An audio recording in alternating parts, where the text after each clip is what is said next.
What is going on, everybody? It's your boy Raven, and I'm here for the first live stream in, I don't know, what's it been, like 3, 4, like almost a month, hasn't it? It's been too long. Far too long. And boy, oh boy, where the hell do we start? I'm like, seriously, where the hell do we start?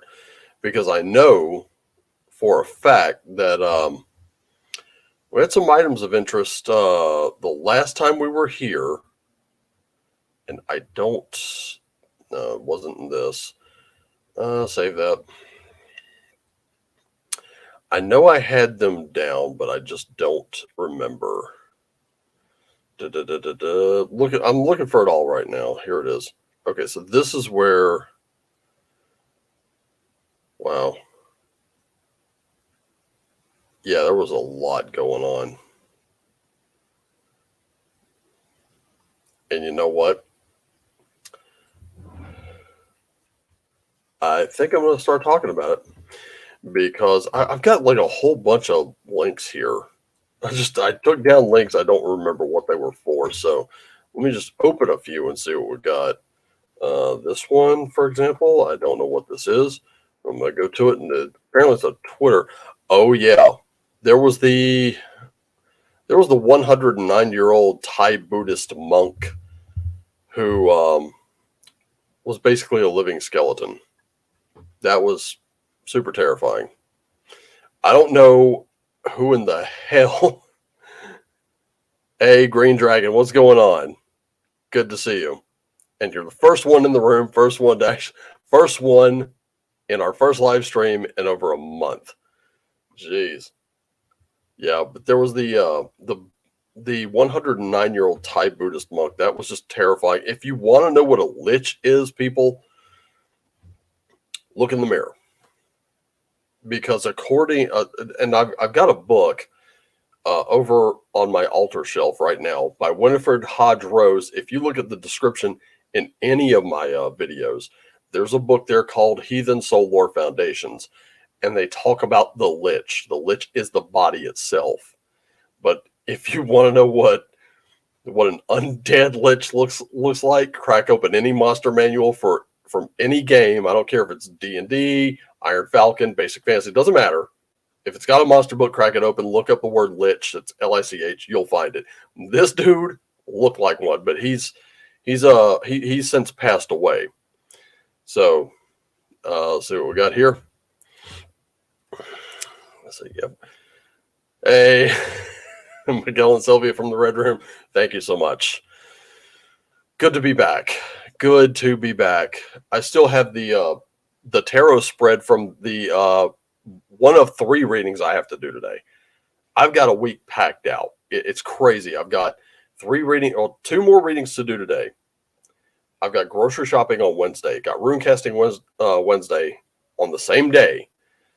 And let me tell you something, ladies and gentlemen, since my days are now kind of staggered, it's like I get one day off. I got to get everything done in that one day. And then it's like 3 days back, 1 day off, 2 days back, 1 day off. Oh, it was, I will admit, it was kind of nice having those 2 days off back to back, because then you could kind of sit back and lay back for that first day and take a breath. There's no taking a breath. There's no taking a breath. But I'm not fussing about it. I'm not going to bitch about it. It's far less stressful at work. There have been some hangups, though. There have been some things that did not go well, but we're working on them. Hopefully we'll get those straightened out pretty soon. Let's see what this link was. I know I took this one down. I don't know why. D&D undergoes a shift. People want to play heroes. They want to tell big stories about saving the world and personal stories about knowing yourself. They want to play characters they can believe in, not just grave robbers and con artists. Oh, I remember this thread. I do remember this thread now. And this is over a month ago we were looking into this. It was about the evolution of D&D, and I hate to break it to Jesse, but Jesse obviously does not understand a goddamn thing about D&D. Not one. There are still scoundrels and tormented characters.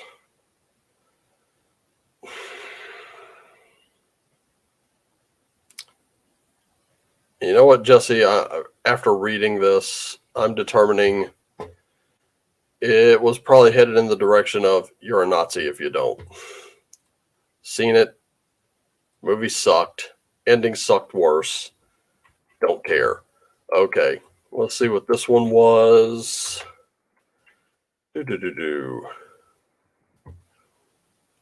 From Space Johnston. Yeah, it's not that they're changing things, but they're trying to make everyone who used to play the game look bad in order to make themselves look good.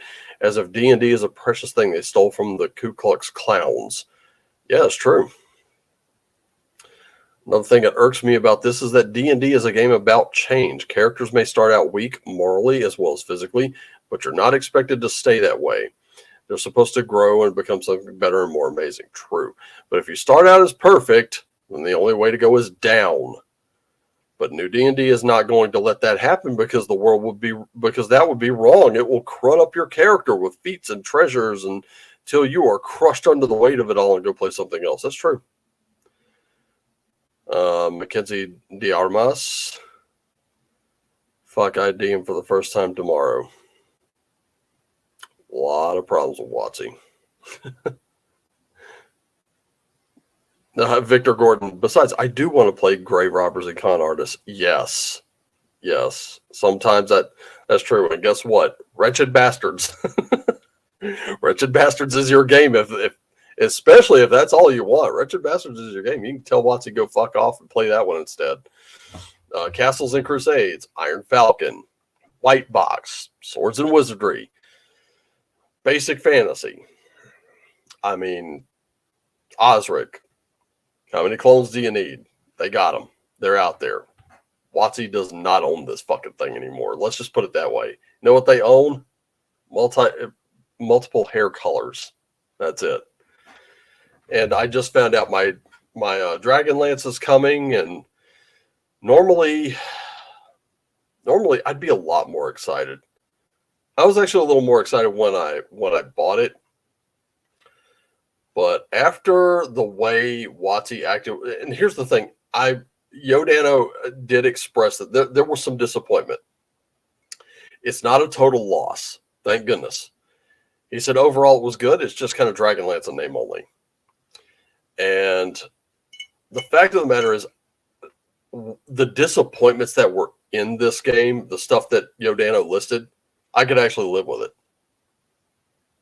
I'll hack Dragonlance Adventures into it. I'll hack Knight's Quest into it, or Knight's Sword, whichever one I have from 2nd edition.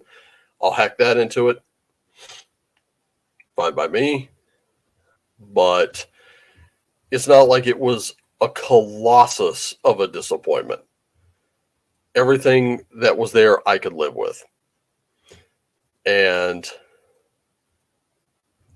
one of WoTC's artists decided I don't know. She could not live with us expressing these small disappointments. Shit. Oh shit. There we go. I've got the tribe all up in my grill right now. Why don't you share? I did. I shared it over Twitter. I shared it over Minds. I shared it over MeWe, SpeakerMindHere.com, CloudHub, Pilled. I shared it all over that thing. But anyway, so much can be cannibalized for this. And unfortunately, when WoTC's artist, whom he praised, went after Yodan, he praised her work. And it's good. I've seen it. It's really nice. But once she went after us, totally, she acted like a spoiled child. That's where I said, it's not that they've fucked around with Dragonlance. I get it. That was going to happen. But they did it in such a way that I could say, okay, whatever. That's fine. I'll just ignore that. And they came at us so childlike that I was like, are you fucking kidding me right now? This is the best PR you can pull. Really? I'm a troublemaker now. Oh, really? Oh yeah, I'm getting you yelled at over in the great No, room. I saw it in the Telegram. I saw it in the Telegram. I shared it all over my social media. It's like I'm getting back into this, and let me tell you something. It hasn't been easy because already yesterday, my editor, which normally takes all my video files, once I've selected them and dragged them down into the timeline, and it sets them all in order. It doesn't do that anymore. I found out because the ending was over here. It was like a Tarantino film, and I went, "Fuck." Well, I'm sorry to interrupt your tale because obviously that's the meat and potatoes of the cast today. Oh no, that's only Uh, kicking it off. but It's only kicking it off. Trust me. but I've been sick the last week, starting Monday evening, uh, and while I have recovered, I've also more or less figured out that it was at least in part a screw up on my end, dietary one. Uh, I've got a number of things wrong with my being, and I had started doing more salad because hey, salad's good for you, right? I like balsamic vinaigrette, so I was having salad with vinaigrette. I forgot that the vinaigrette is 12% of your daily sodium intake. So I was Dude. I was having way too much salt, which is bad. Way too Um, bad for you, yeah. but I'm on the mend. But I've basically been up since 12:30 yesterday. Jeez. Which I mean, that sounds crazy, but you gotta remember, it's like I slept 3 days straight Oh, that's before, true, yeah. so I've got the energy. It was never a question of can I stay up. It was, should I stay up? So I have in fact been waiting for this. I've been like, oh man, Wolfgar said he's gonna stream today. I'm gonna be there. I'm gonna get right on board at the beginning. It's gonna be great. It's gonna be Joe and Wolfgar goofing around talking about stupid stuff. Yeah. Yeah. That's why that's why you're so salty. It is. It is why I'm salty. I am often salty. Look. Down here, the walls are salt, the floor is salt, the ceiling's salt. You can taste it. The air is salt. Salt is a way of life. This is the Dead Sea, the saltiest thing on the planet next to your ass. uh, Oh man. but no, actually, if you're talking about D&D, did you hear the rumor that I overheard? Which one? Because It's there's a bunch stupid. of them. It's stupid. No, this one is as far as I know new as of the 9th, and I do not necessarily say the person who promulgated it is of repute because I don't know them. Okay, it's just a rumor I heard that if it's true makes me laugh on the inside. Okay, Oh, do tell. WoTC is either going to remove the word, i.e., we're going to change more language, right, or the race of dwarfs. Yeah, I know. I know, right?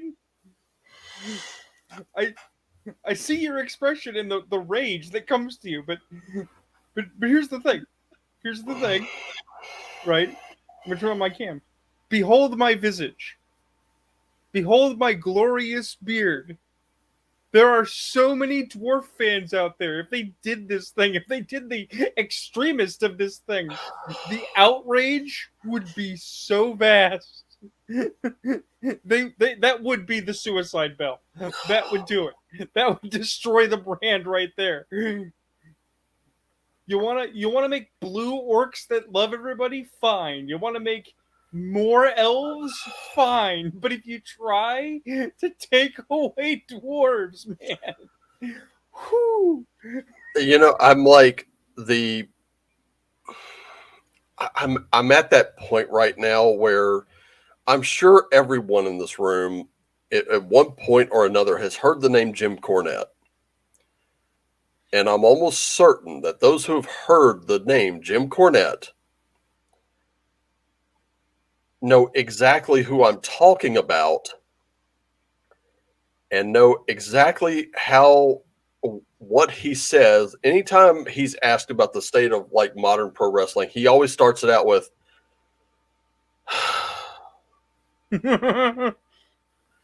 I'm feeling that energy right now, and I'm just on top of what? Okay, the little things they did to fuck with Dragonlance again. They're things I can live with. I can hack that. That's not a problem. Where WoTC kind of fucked it up though was they wrote an adventure, which is fine. This is not a setting book, so you're not going to get the entire world of Krynn in this thing. That we get. You got a board game if you got the deluxe version that you can switch from, book and paper and pencil to this board game to play out larger epic battles and then back again. That's fine. That I'm good with. I'm okay with that. Here's what I'm not. They left so much of it for you, the DM, to figure out. And this point I heard, which was really a good point. This was a solid criticism. This came from another YouTuber. And I think I heard it like maybe, I don't know, 2-3 days ago while I was getting ready for work. He was like, WoTC, if I'm buying an adventure from you, I'm not writing the son of a bitch myself. I'm not going to pay you to have me write it for you. If I'm paying you $50 for this fucking book, I expect to have a book written and ready, which I kind of get. But I'm going to make a little counterpoint here. WoTC's kind of caught between a rock and a hard place. I'm going to kind of give them this little bit of room here. On one hand, they don't want to railroad you because that's what they've heard so much of. That was the chief complaint with Dragonlance modules, is that they're rather railroady. And people kind of fault the novels for that. I don't care. You're going to create your own character. You're going to make your own decisions, and then we're gonna figure this out. Well, let's just take a sidestep for just a second. The issue isn't that the modules were railroady; it's that the modules described the events of the novels. So the modules were in fact a Cliff Notes version of the novels. Yes, you could make edits and you could expand out and do different stories. And yes, you could make your own characters. Those possibilities existed. But they were written and presented from the perspective you were going to play the canonical characters in their greatest hits. And I can actually say this is not just something that TSR did, because here we are many years later, and the second Firefly game, the second Serenity-based RPG, right, does the exact same thing. The character archetypes are just characters from the show, and then the individual adventure prompts are so you can play any one of the original 13 episodes of Firefly, which is like, why? I watched Firefly. I don't want to do Firefly. I want to play in the verse. With that in mind, to bring it back to center, I know where you're coming from, because as a non-Dragonlance fan, I don't care for Dragonlance, right? If I was going to play in that playground, I'd want all the pieces to be there. Otherwise, it's not Dragonlance. So that structured experience is also part of it, because on the other end of the spectrum is Forgotten Realms. Forgotten Realms is false advertising to me, because Forgotten Realms isn't forgotten. My criticism on Forgotten Not at all. In fact, the Sword Coast is, I think the meme was, the Sword Coast is the remembered realms, right, and the rest is the Forgotten Realms. Right. When I was a kid and didn't know about Forgotten Realms, my dad had the Gold Box TSR games, which included the 3 Krynn games, right? Right. And the first one that I played was Gateway to the Savage Frontier, right? And when you don't know anything about the Savage Frontier, it is full of wonders. It is full of amazing things and questions and mysteries. The things that a D&D campaign setting should have. Right. Right? But Forgotten Realms doesn't have any of that once you know better. Because every single blade of grass has a story, and every single cobblestone has a hero who placed it. To the extent that not only is there no reason for you to be there, there's no reason for you to make a story there. Somebody else already found it. Yeah. Right? I do kind of feel that Dragonlance has the same thing. Right? But if you want to participate in the War of the Lance, if you're going to be the guy who's the fly on the wall while other people do great things, yeah, no, that's a setting to do it in, and you want to have all the bits. And selling a half a dragon lance that is lance light is not the solution for that. No, especially when you have what is it now, 30, 33 years or more of lore built on top of this thing. WoTC, I even hate to say this because it's such a stupid fucking thing to say, but it's true in this case. WoTC, since they own it, they're the stewards of this thing. They had a responsibility to that lore, and they completely botched that shit. They It's botched it bigger than life and twice as ugly. Again, with what they got, I'm okay with it. I just made my peace with it. It's fine. But this is going to be the absolute last bit of anything from WotC I buy, unless I just get that wild hair and I want to buy some more like 5e core books just in case like later they just stop publishing anything physical altogether, and then I'm gonna be like, oh, something I can put on eBay, you know. here's the thing, okay? I'm going to make a comparison real quick. If I was in charge of Disney and I wanted to get people to fall back in love with Star Wars immediately, right? All I have to say is the words Thrawn trilogy, lore accurate. That's That's it. it. 3 Yeah, million that's it. billion fans You print instantly money. right here. Okay. If I was in charge of WotC and I wanted to make a win, especially after Spelljammer and its mixed results and Radiant Citadel and its mixed results, right? And I wanted to win back every single OSR fan. I mean, they're still going to buy OSR, but they'll also buy D&D 5, even if they want to complain about it, right? You say new Dragonlance module and adventure sourcebook, Tracy Hickman and company, project leads. Mm, Take the yeah, original creators, put them in charge, give them the literally say, I will throw money at you. Make a new original Dragonlance adventure, make a novel tie-in, we'll make a module out of it, throw it at the sharks. They will go for the chum. They'll be yeah, all over it. It's a self-made win that makes money, and they actively chose not to do it. yeah. It's Mrs. Weiss, Mr. Hickman. I am not Lorraine Williams. I am going to see this room. This is where you will create it. I don't want to know shit about this project until you have it finished. And best of luck. Have at it. Oh, by the way, here are the rights. Now we have to license it. Right. So that would, in my opinion, even though it would be a weird business move. I mean, you put that in Forbes or something like that, and suddenly that's a very strange business move. Why did they just give the rights back to Weiss and Hickman? Or why did they give them the rights at all? Why would you license it when you already own it? Well, I mean, fuck's sake. Look at the alternative. Did that fucking work?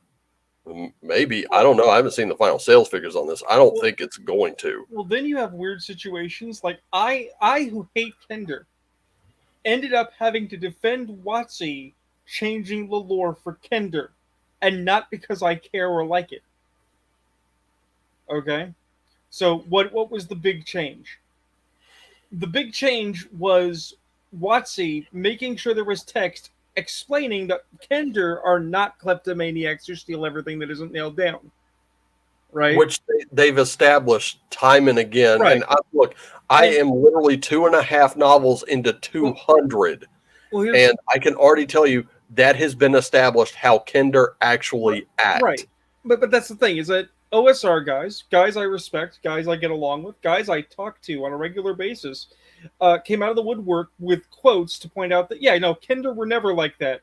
That's a lie, right? Except I can't be on that bandwagon. And the reason I can't be on that bandwagon is because, guys, we all knew we were talking about a player behavior that needed to be nipped in the bud, Mm-hmm. right? And in the second, okay, you want to be mad about that. Where was the outcry when Calibans were not included in Ravenloft. Is it not okay because those are sword and sorcery, which was White Wolf, and that doesn't count in your arithmetic, or did you just not care? Yeah, Right. the real issue here though is, eh, and this is the thing. I would love to see sales figures for Basic Fantasy. I would love to see, in fact, I would love to see sales figures for Castles and Crusades. I'd be willing to bet their aired setting is probably running circles around even. I just pick any random book, save for maybe Curse of Strahd, and I'd be willing to bet the aired setting is probably running circles around it in terms of sales. And it's that way, and I can tell you why, because I've actually started reading up on this setting. This setting is lore rich while still be and the whole, like, the lore around it is built in such a way that it's just literally presenting this colossus of a world, and it's telling you this is where you're going to be. This is what you're going to be playing in. They're not narrowing it down at you. They're actually opening it up. And it's an absolutely beautiful thing. So beautiful, in fact, that I bought the player's handbook for aired in both Castles and Crusades and 5th edition. That way I could ease motherfuckers into Castles and Crusades later. If I absolutely had to play 5th edition, I could easily just swing them into Castles and Crusades. I'll be like, okay, we're going to use the aired setting. And before you know it, I'll have them, in the shadow of Alfstrag, and then we'll just be making that journey. And it's a beautiful thing, because then they're like, I don't want to have to buy another book. You don't have to. You can download it for free. By the way, right now, Troll Lord Games has a holiday bundle, 6 different books for like nothing. Oh, in PDF. I grabbed that and the player's book. Oh, I mean, if you grab those books from a player standpoint, even from a castle keeper standpoint, you already have a full game and then some. Oh yeah. I mean, Troll Lord is like, that's why I say Troll Lord is so confident you will come back to actually purchase the Castle Keeper's Guide, and a physical copy of the Player's Handbook, the Monsters and Treasures Manual. They're so confident they're just giving this stuff away in PDF, and I'm living proof they're right. It's free real estate. It's really good, and here's the other thing. I think Hellsent makes a great point. If they don't try to be a video game company for Asians, they lose the war. That's a good point. And we will see you later. I think it's a good point. However, I don't see it lasting very long. Well, unless their player base completely shifts, unless their player base shifts from one country to the next, it's not going to work out too hot. Well, I don't specifically think that they want to shift countries, but I do. But I was actually saying earlier in conversation that I think WoTC's plan long term, it's actually been in the works for a while, right? Has been to turn brick and mortar physical media into the same sort of tribal battleground that you get with console edition Conflict, where people are buying console, i.e., in this case, buy the new rule set, to keep up with the Joneses and to compete with their closest competitor. They saw what happened with Pathfinder, I think, right? How they did 3, and then they tried to artificially jump to 4, and it didn't work, and then Pathfinder showed up and got the wrong message, right? Yeah. So they now think that what it is it's going to be, okay, there's some OSR guys over here, and it's Pathfinder and D&D, and Pathfinder and D&D are going to carve up the thing, and it's going to be Xbox and PlayStation all the way. And it's like, no, man, no, because if your content isn't good enough, we won't buy it. And if it's not quote unquote backwards compatible, we won't We're buy not going to buy it. Well, I mean, look, it's really simple. Okay. Let's take these 3 core rule books I have right now. Okay. So we got the Player's Handbook, got the DMG, got the Monster Manual. I'm going to argue this. All you really need, this is going to sound like really wild, but stay with me. All you need is the monster manual. Just get the monster manual. That's all you need. Let me tell you why. Because you can get the basic rules for free. There's your player handbook to an extent. And then download that in the PDF. Then you get, what is it? If you're going to DM, get those lazy Dungeon Master guides. Yeah. That's all you need. Unless you don't want to spend any money. In that case, go grab Basic Fantasy, go grab Castles and Crusades Player's Handbook, and those 6 books that they got right now until the end of the month. Go grab White Box FMAG, go grab Iron Falcon, go grab any of those. Well, let's move on to the next darker subject that's going to make you so glad you have your tea. Of course, the conversation points come up that WoTC wants to monetize D&D more. It's underutilized. We're not getting every single dollar out of it. Oh, God. Right. Look, I said, and I pointed this out, and how do I know this? Because I work for that company. If you want to know what fucking off your most ardent fan base is like, go ask Radio Shack. Right. Because, and I'll explain what happened in a nutshell. It's real simple. Radio Shack used to be about parts, batteries, accessories, things like that. You could go into a Radio Shack, walk out with all the components, go home, put them together, and you would have an amplifier for your guitar, or you would have a stereo system. You could literally build anything out of a Radio Shack. It was insane. Like some of the stuff that I heard. Then I got in just as that era was, we're talking like it was such a close shave. I got in at about the rebranding where they shifted focus to wireless. And that's because the netbooks, which they were a passing fad, cell phones and all that were becoming a bigger thing. So that's what they wanted us to push out the door. Now, the problem here is that with the parts and the batteries and all that, there was a profit margin like this. With the wireless devices, those end devices, iPods, cell phones, netbooks, there was a profit margin like this. It was like sliced so thin. You could not do anything with it. And they really had us like, good grief, you couldn't come in without an interrogation. It was crazy. Well, the other thing you get is the RoboCop problem. And what I mean by that is you got the guy who built RoboCop in the movie, right? Mm-hmm. But the bad guy wanted the Ed 209. Well, why does the Ed 209 matter? Because it was military contracted parts for 30 years. It didn't matter if it didn't work, right? Yeah. So we apply that logic to tabletop RPGs, right? Between BX, AD&D 1, and AD&D 2, right? Even though there's progression, right? Reasonably backward compatible, all makes sense, internally consistent, and it's a workhorse.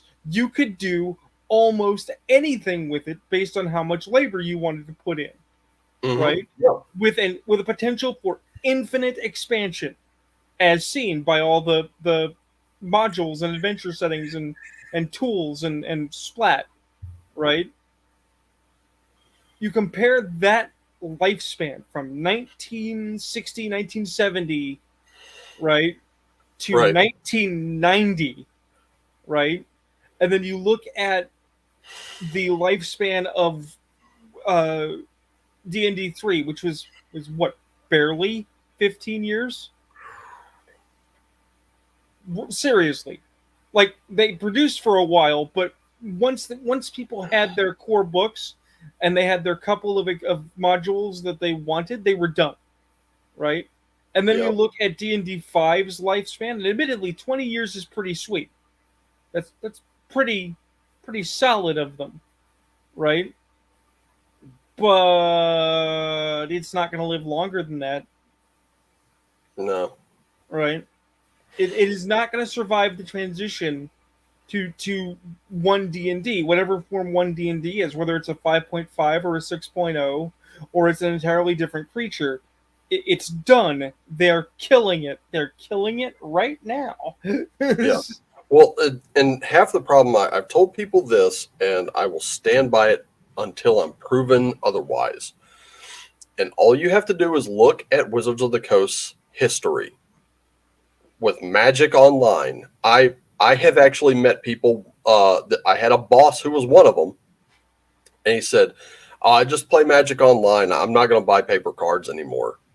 And I'm like, "Why not? You don't own those cards, dude. If WoTC decides tomorrow that you're out, if they ban you from that site, you have no recourse. I mean, those cards, especially if you've paid money, real world money for them, you can't port those cards over to another platform." Oh, I mean, And it's extra funny because I hate Yu-Gi-Oh.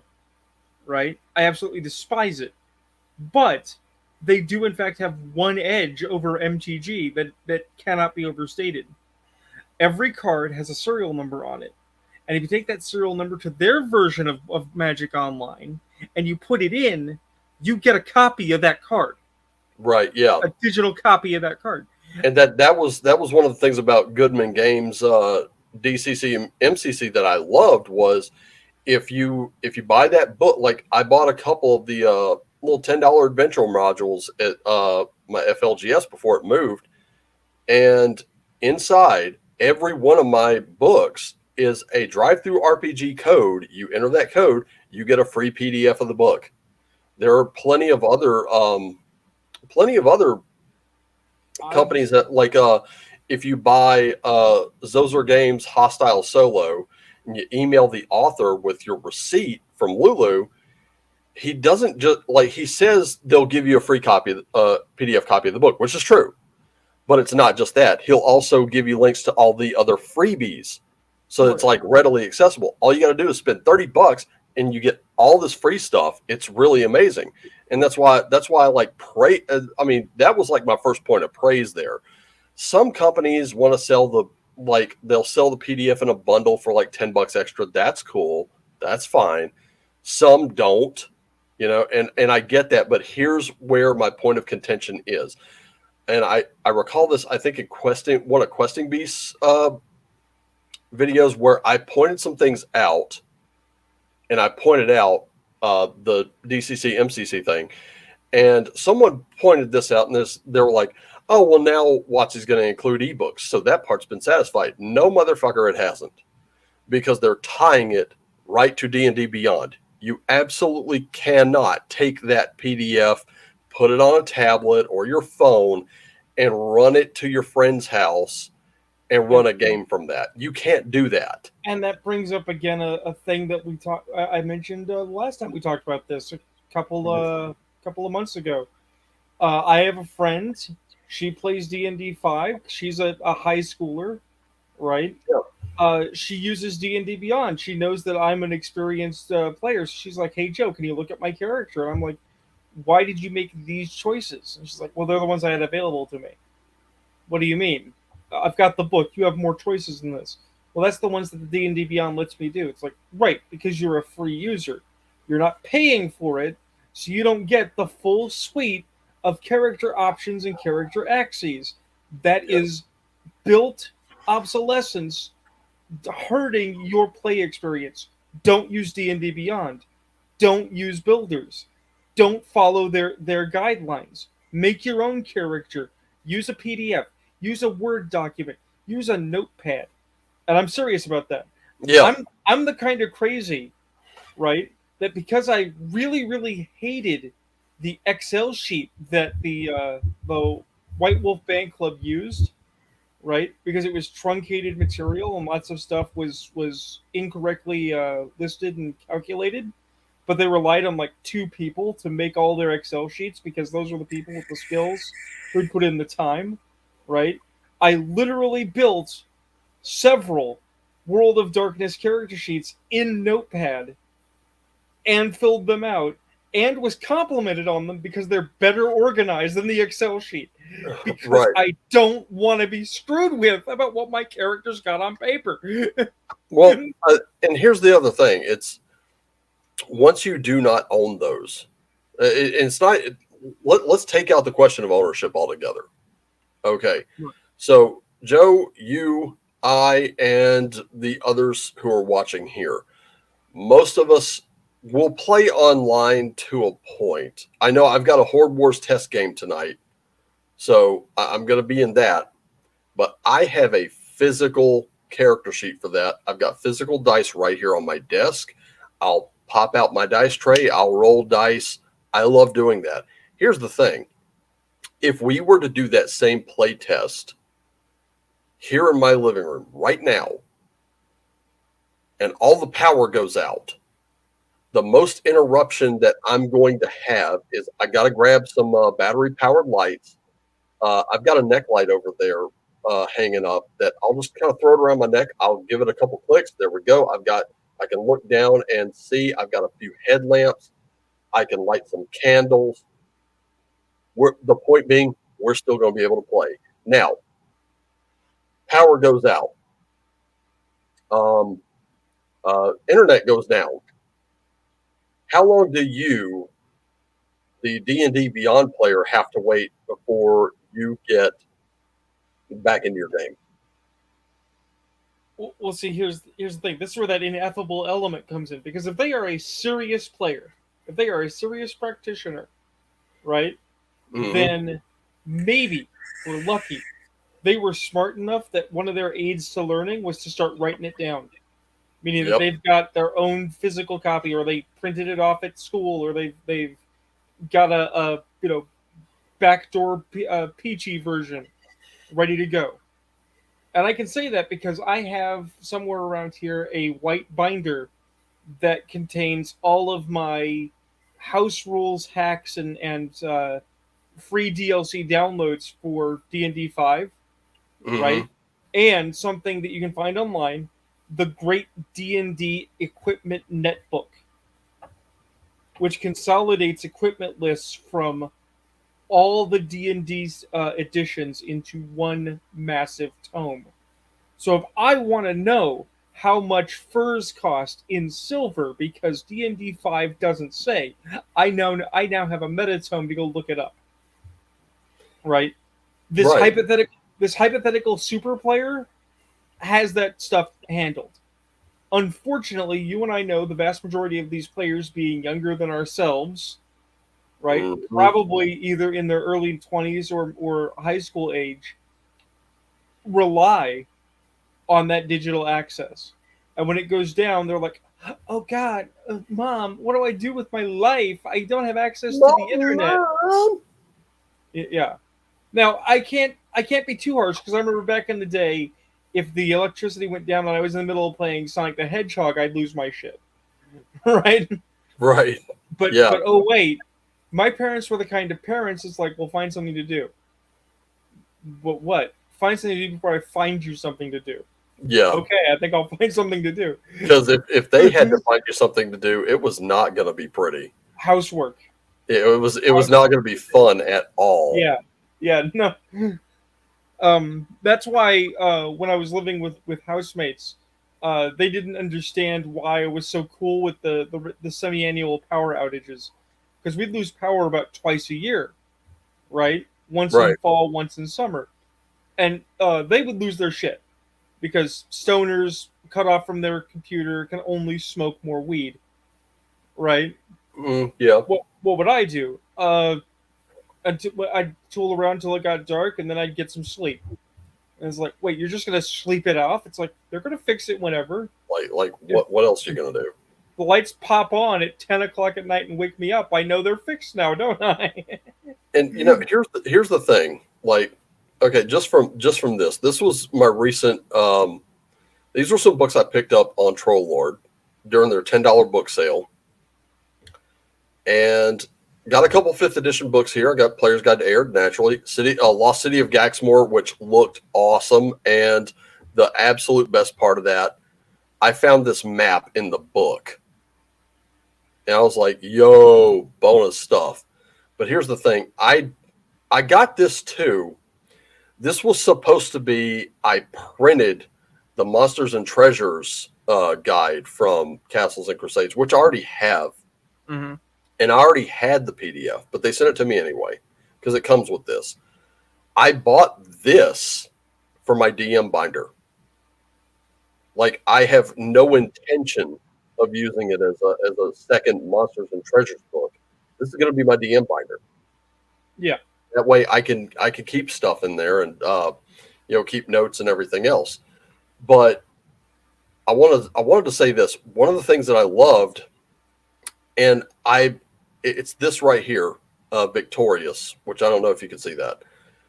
This book is not a very big book, and I had seen it a couple dozen times and just really didn't think much of it because steampunk is not really my thing. Yeah.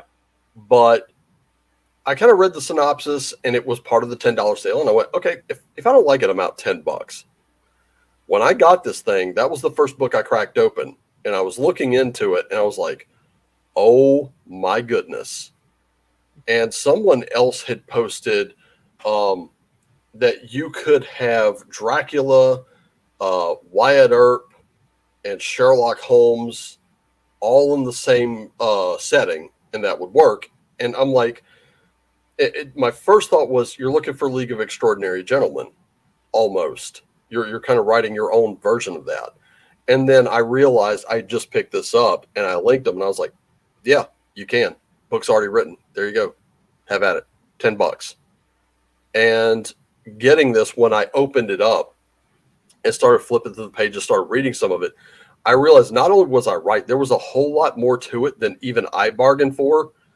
And I'll tell you this much, if I had known that and I had to pay full price for it, it would have been worth every penny. But the fact that I got it for $10 is even more amazing. This thing is a great game. The two 5th edition books are excellent. Player Archive, I kind of picked that one up on a whim. And I'll be honest with you, it's more player options. So it does kind of turn Castles and Crusades a little 5th edition, but not to the point where it's going to overpower your character. Like you can actually change character classes for a character you've been playing for just way too long if you wanted to. So books like this, and I don't have PDFs of any of these, but books like this, they're, in my opinion, they're worth their weight in gold, because if I had to have only digital copies, I think PDF is the way to go. And let me explain why I'm saying that. It's because when you have a book, an ebook tied to a platform, like you can't unlink it, the edits can be made whenever the company desires. PDFs are a little trickier because, and Sylvia and Miguel have done this. They've updated their PDFs, but they tell you what they've updated.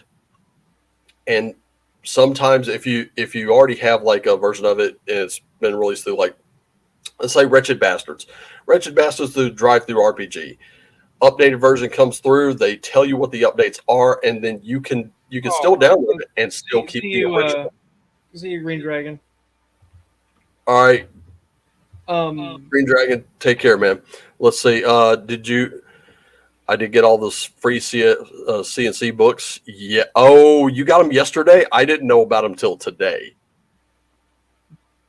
And I think Green Dragon's right. In the digital business, there is no ownership. You pay for the rights to use it as long as the rights holder allows it. It's true. Look at the arena on that map. Yeah, I saw that. Dude, I cannot wait to stage a gladiator fight or two in there. With that in mind, a couple of things. So, one, I was going to say, oh yeah, I got my Traveler. I'm so happy. But now I don't think I'll have the free time because I got things to do. I got to figure out how to get a map made because I need to do several cross sections of a tower, and it's biological, not fixed stone. But the other thing is, I want to say thank you, Wolfgar. You've been very helpful. You fronted in my direction at the right time, and some people who I don't know if they're in here, but they are watching. They exist. They're all around us. We'll call them the Carmine Continuum, who do a series of games about disreputable gentlemen that I had been bothering. Wretched Bastards, we'll just call it what it is. That I'd been bothering as a fanboy, going, oh, this stuff is so cool. Oh, they're like, well, look, do you want to make a thing? I'm like, yes, please. Yes. And they're like, well, what do you got? And it's like, give me 3.5 hours, and I did. I gave them a thing. And I said, this is a draft. It's a draft. I just want your input about what direction I should take it. Do you think it's good? Can I make it? And they were like, yeah, this is pretty wretched. This is pretty on point. Can you make more of this? It's like, yes. Yeah, of course. Do you want to make more of this? Yes. Like how much? It's like, if you keep putting money in my hand, I'll make as much of it as you want. You know we're a small publisher, right? It's like, yes. Yeah. I'll be honest with you. Like, and this is just me. Like, right now, and I told everybody this on the channel update. I lost the original rough notes file that I kept the compilation on. The good thing is I had enough wherewithal to back it up twice. And I think I've got the original rough notes version on a flash drive. I do have the cleaned up version on an external, which is fine. Are you talking about Wretched is the New Black or something else? Yeah. And like there's going to be a whole lot of work that goes into it. And I'm taking my time with it mainly because, number one, I'm working a lot. I'm actually working more hours now than what I did when I was working in the pharmacy. It's a little less stressful. This is the holidays coming up, and I think the one thing that's stressing me out so far is just photos disorganized, and that's all it really needs. Once we get it organized and get the communication flowing again, we're going to be fine. But where our problem is it still free today? Yeah, yes. That link is still free today. It's free till the end of the month. Go grab your books. Like, go get your books. But anyway, it's because this place is going to be a sprawling complex on an island.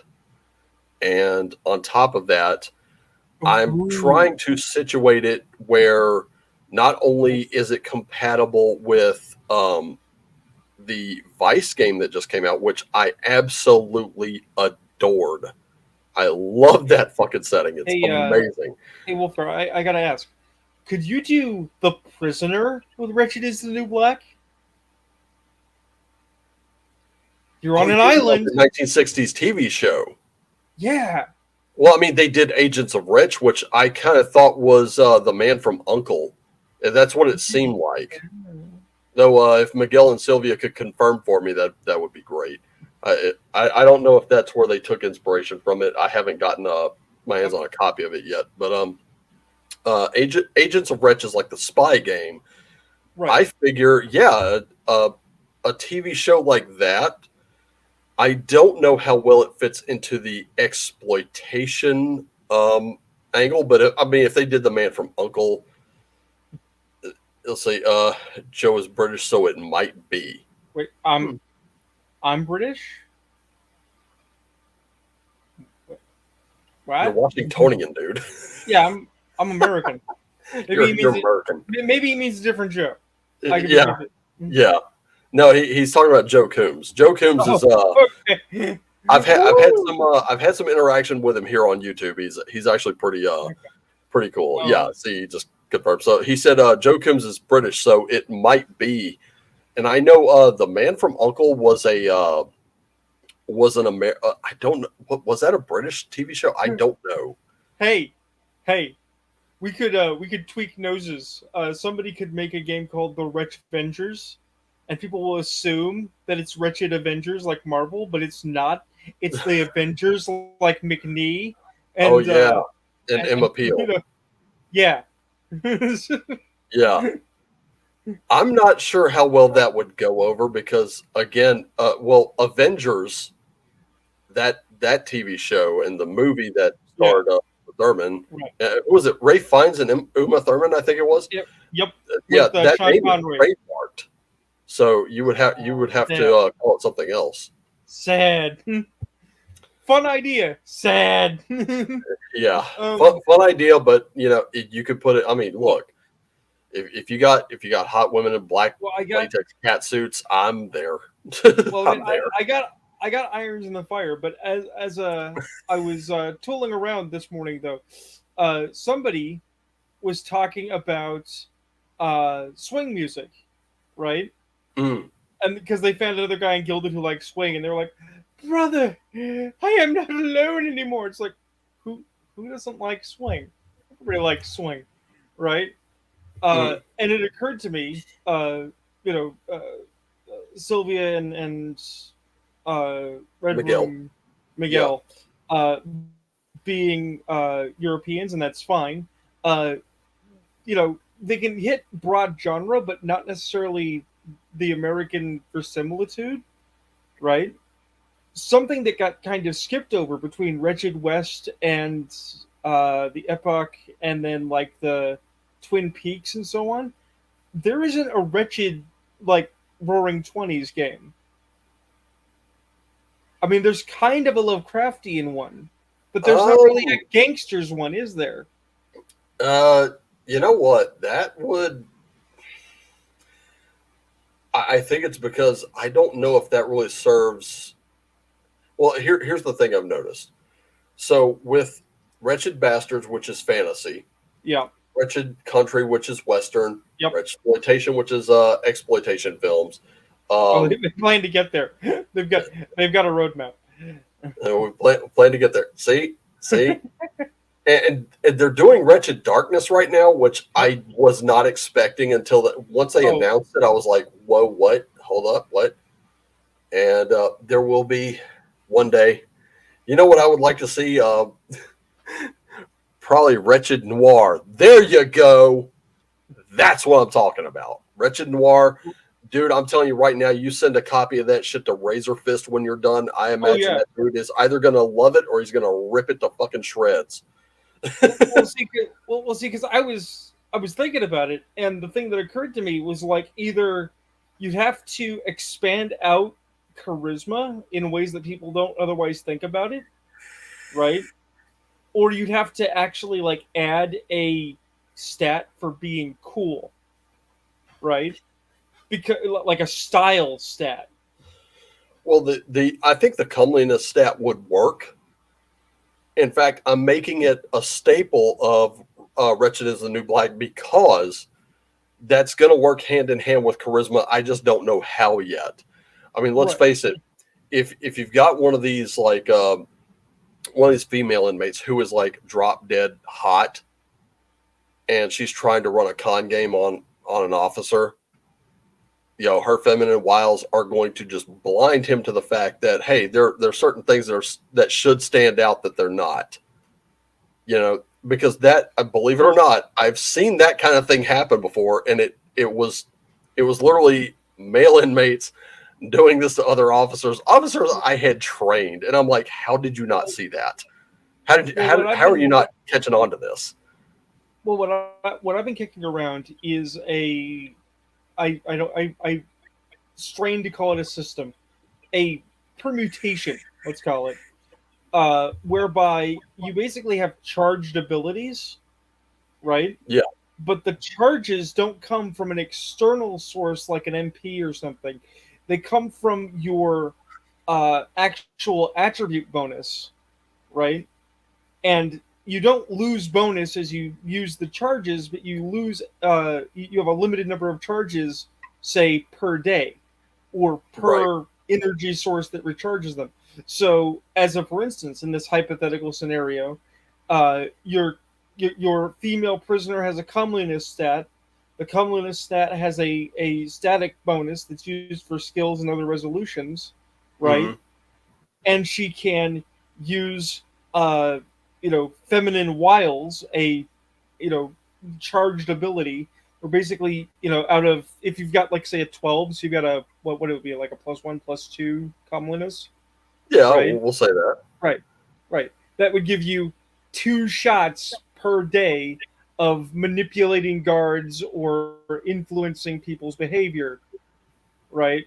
As a just you do it action, rather than a I roll for it type action, or as a special use of a type of skill that can't be used another way. Because you can always try regular seduction, but they're on to that. This is that Right. animal magnetism come hither element that transcends or sidesteps usual effects. But you can't do it all the time. And once you're out, which means you can use it later. Unleash Right. the pheromones. Which means if you've used it up early because you were being really spendy and not thinking about it, and you need it later, you're SOL. Yeah, as Brian pointed out, at using it as a spell-like ability, which could work, Right. but hang tight. Keep vamping for a minute. I got to run to my bag. I'll be right back. I don't know what to say. Right now. What? No, I'm just like super jazzy to have the opportunity. Because when you do the math, I've been struggling at this for way too long. So anyway, this is closer to actually being employed than I've ever been. This is why I say I'm not too worried about losing that file, because I've literally kept most everything, save for what I started typing, which has already been saved twice to different locations. This is where I've kept everything, because this is how old school players do it. And I'll show you right here. I got so bored on Thanksgiving because work was just dead. Let's see. Was it back here? Here we go. Yeah, that's right. I skipped a page. 14 characters. I just rolled their attributes. And these were all the characters that a friend of mine and I were able to. We were talking to people in Second Life, and they've written some really great characters that were memorable when I played in there. And we asked them, would you be all right with us using that? Of course, I'm going to be crediting them in the work. And we're waiting on some of them to get their character bios to us. And we've told them, keep in mind, this is going to be 70s and 80s. So just kind of keep it a little vague so we can kind of like move you wherever, or you can move you wherever in the game. But 14 of them. The only thing that I really lost was there was a character bio for one of them. And that was that friend of mine. But we literally took it from her note card in Second Life. So all I got to do is just go back, grab that, copy, paste, and edit as I need to. I didn't even start editing it yet. So just to kind of point it out, that notebook has been everything. That's got everything I need in it. And on top of that, it's got stuff I haven't quite typed in yet.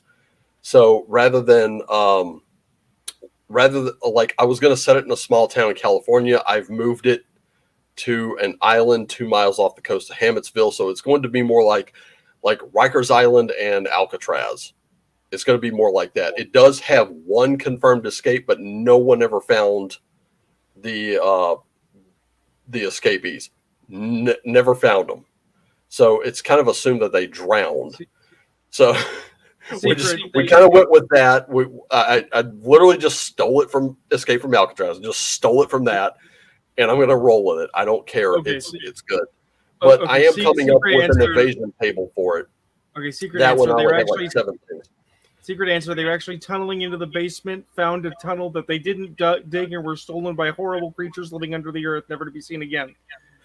Or maybe they got snatched up from the Apostles of Pain, taken to the beyond. Never know. UFO.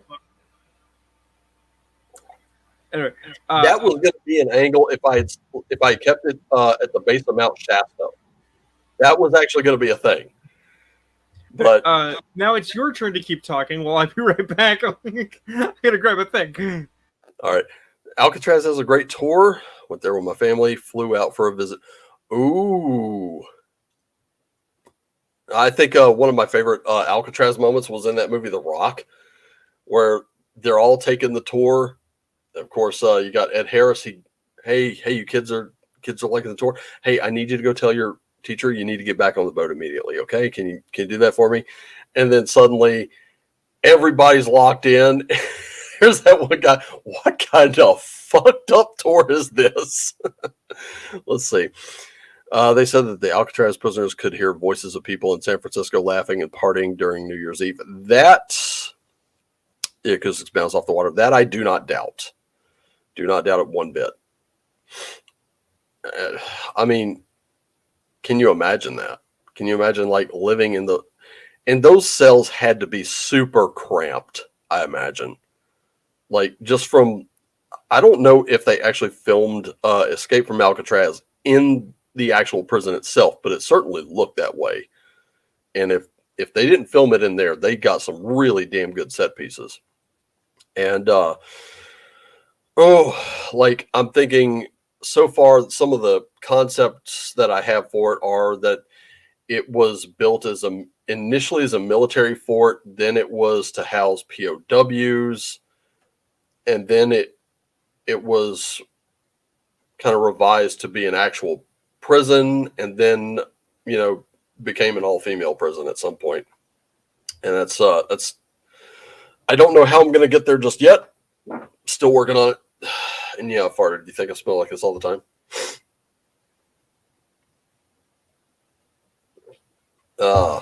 But this is like being able to, I'm going to say this, like for all the complaints about WoTC, for all the leaving it behind, one of my absolute favorite things about the independent games is that when you can go from a fan to a contributor in no time at all, it's crazy how quick something like that can happen, especially if you got like writing ability, you got art ability, you got math ability.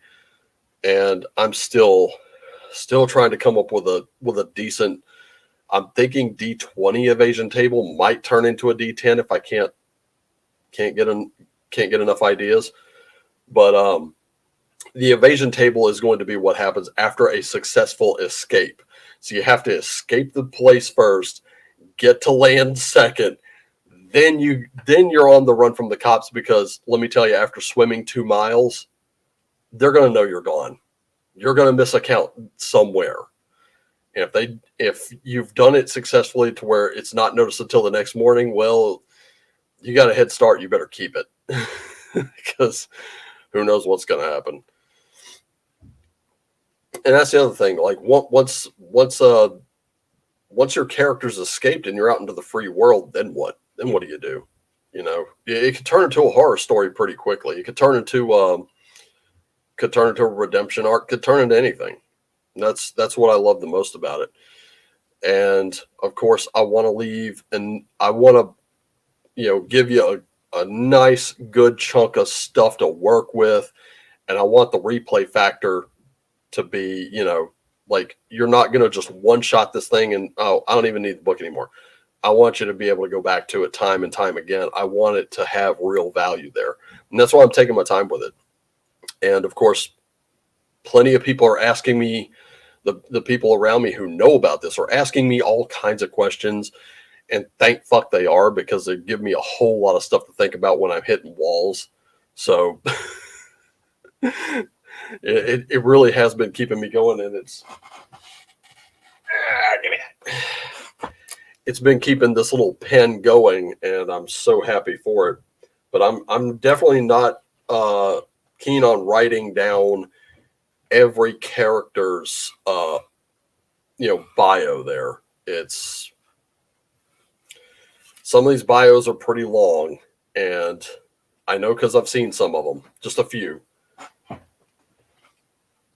But a friend of mine and I, we are reminding players in Second Life, hey, get this on a note card, send it over to me, and we'll have a look at it. We'll revise it as needed, but they're still going to get all the credit for the character, no matter how much revision I have to do or whatever. They're still going to get the credit. I'm still going to list them in the credits, and I'll tell you one thing: better than a review.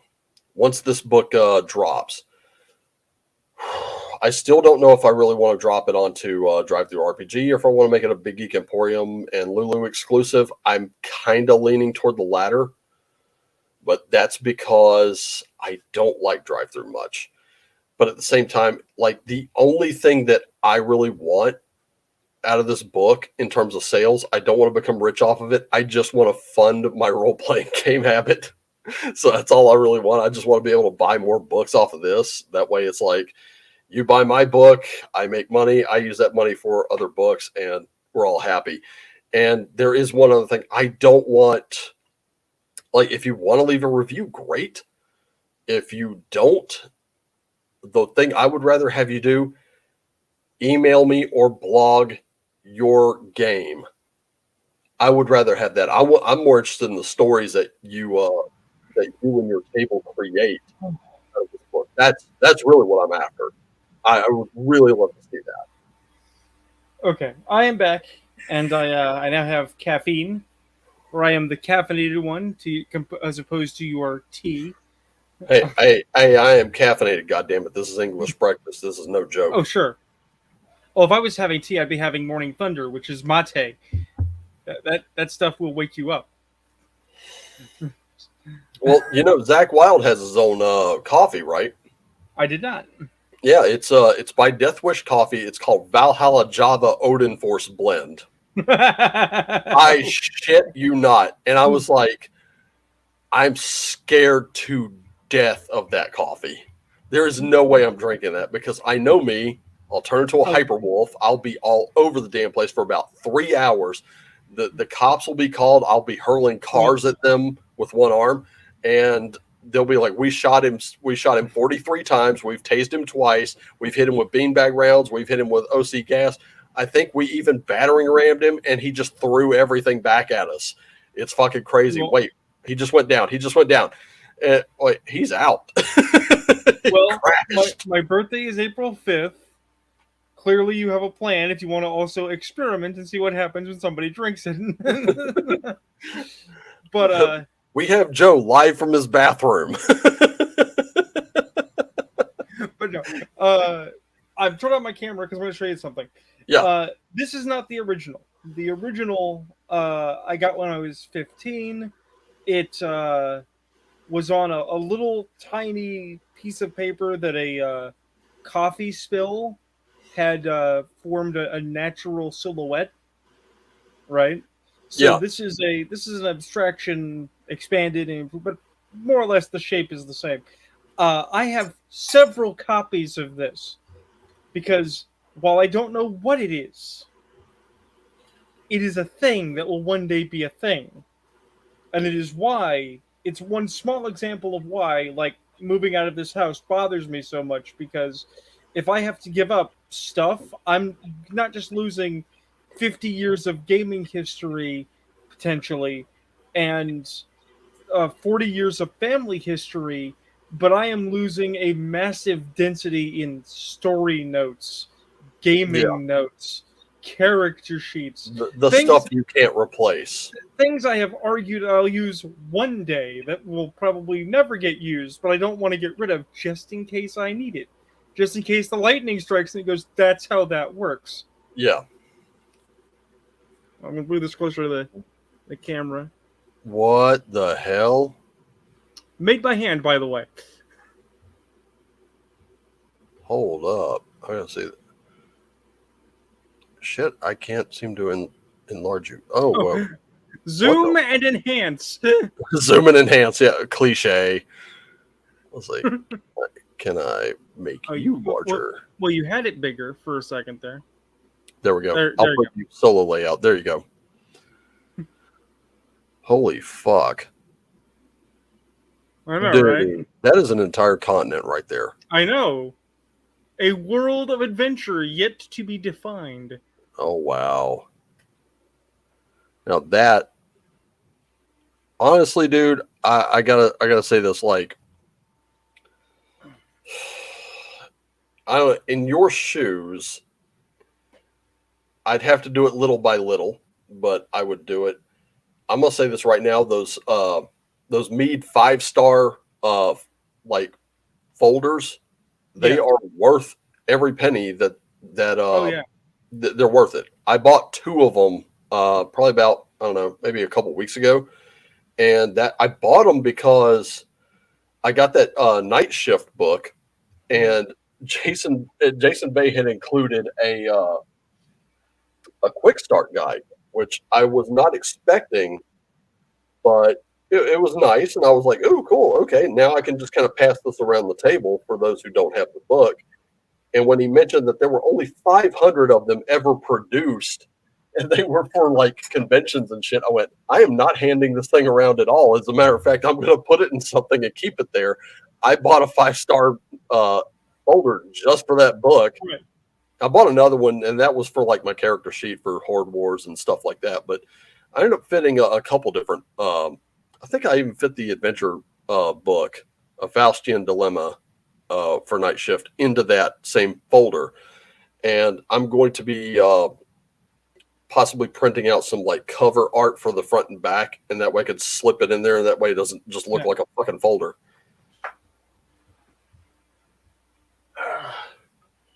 Shit. But yeah, that's where I would keep stuff like that. I would definitely be like organizing that shit into folders, possibly even 5-star binders, because those things are built like tanks. Like you cannot hurt things. Here's the thing. I know where it is. I have not pulled it out recently. Mm-hmm. But as an example, I have a fully built campaign setting with history and characters. I could, if I had the skill at math, and someone wanted to go in half suits with me on the process and then formatting and so on, we could make an OSR OSE adventure setting tomorrow and make a chunk of money. Right? Oh, definitely. But here's the thing. Guess who made it? My folks. It's their campaign notes from their game back in the 70s and early 80s. Oh, wow. Okay?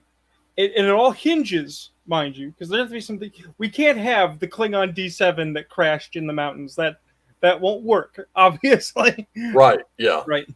But it all hinges on 2 locations and 1 battle. Okay? It's a place called Orc Mountain. And a adjacent natural border called Blood River, where the human kingdoms tried to take battle to the orcs and got their shit handed to them. It sounds like they got their shit pushed in. Oh yeah, because Thag the Immortal cut a deal with the Red Dragons living at the top of the mountain, and Orc Mountain is the orcish Xanadu. All right, it is they had the high ground. They literally had the high ground. Their backs were, now, mind you, their backs were to the sea, but there were ports under the mountain, so they can get in and out. Right. Right. Yeah. Cut deals with the dragon up top. They got air superiority. Cut deals with the Dugard down below. They've got artillery. Oh shit. Okay. The humans were not thinking in this equation, obviously. The humans did not realize that perhaps chasing the orcs down into low ground with a river in the middle was a bad idea. It didn't used to be called Blood River, but they call the Battle of Blood River for a reason. You know, that sort of reminds me, there was a friend of mine who was in the National Guard before he got deployed. He worked corrections with me and used to stay at my crib when he was on national duty, because I was it was literally closer to the National Guard base to stay at my place than it was to stay at his. And then I just catch a ride to work with him. And this dude, like, no bullshit, he was big into like these Japanese historical battle tactical games. Yeah. And one of them, I remember this. I will remember it till the day I die. It was amazing. He posted his archers just behind the tree line. And this was like a ridge. I mean, it served as a bottleneck. And I was like, why don't you put your Yari right here? He's like, no, watch this. And it was like Thermopylae Pass on steroids. This battle was nuts.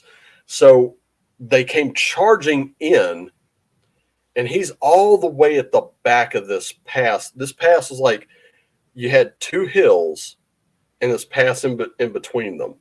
He's all the way back here. They're coming in, And as soon as they were in and they clashed with his Yari samurai, he had all of his archers just unleash their arrows at him. And they are dying. There's a pile of dead bodies in the middle of this pass. The general turns and runs, and he's like, "Oh, fuck no." He charges over the bodies, chases this general down, takes his head. I'm like, Jesus, Horatio Murphy, that was brutal. my dad, I give my dad a lot of a hard time, but sometimes my mom and I were not very fair to him, right? Right. And a perfect example is my dad loved playing war games and hated playing war games against my mother. Oh, no. Right? And I got so good that even though he liked playing war games, he started hating playing war games against me. Like, I'm not playing with you. And the reason is the same thing. My dad, military historian, very much a fan of the material, and a Navy man, so he understood certain elements of naval tactics, fought like Nelson. Now, Nelson got victories, right? Right. But Nelson's tactic in shipboard combat was fly right at them directly, engage as close as possible, and destroy them at speed. Right? Now, Right. does it work?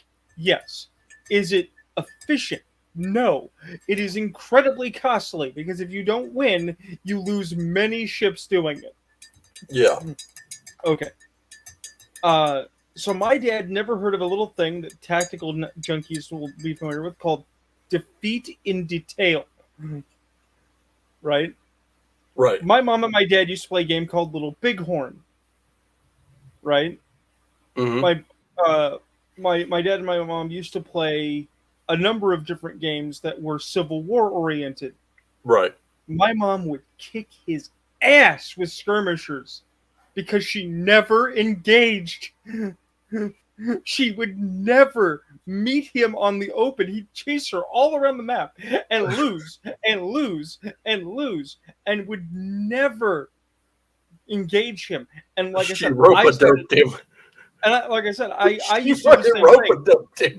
My dad and I would play Starfleet Battles, which is a game by the Amarillo Design Bureau.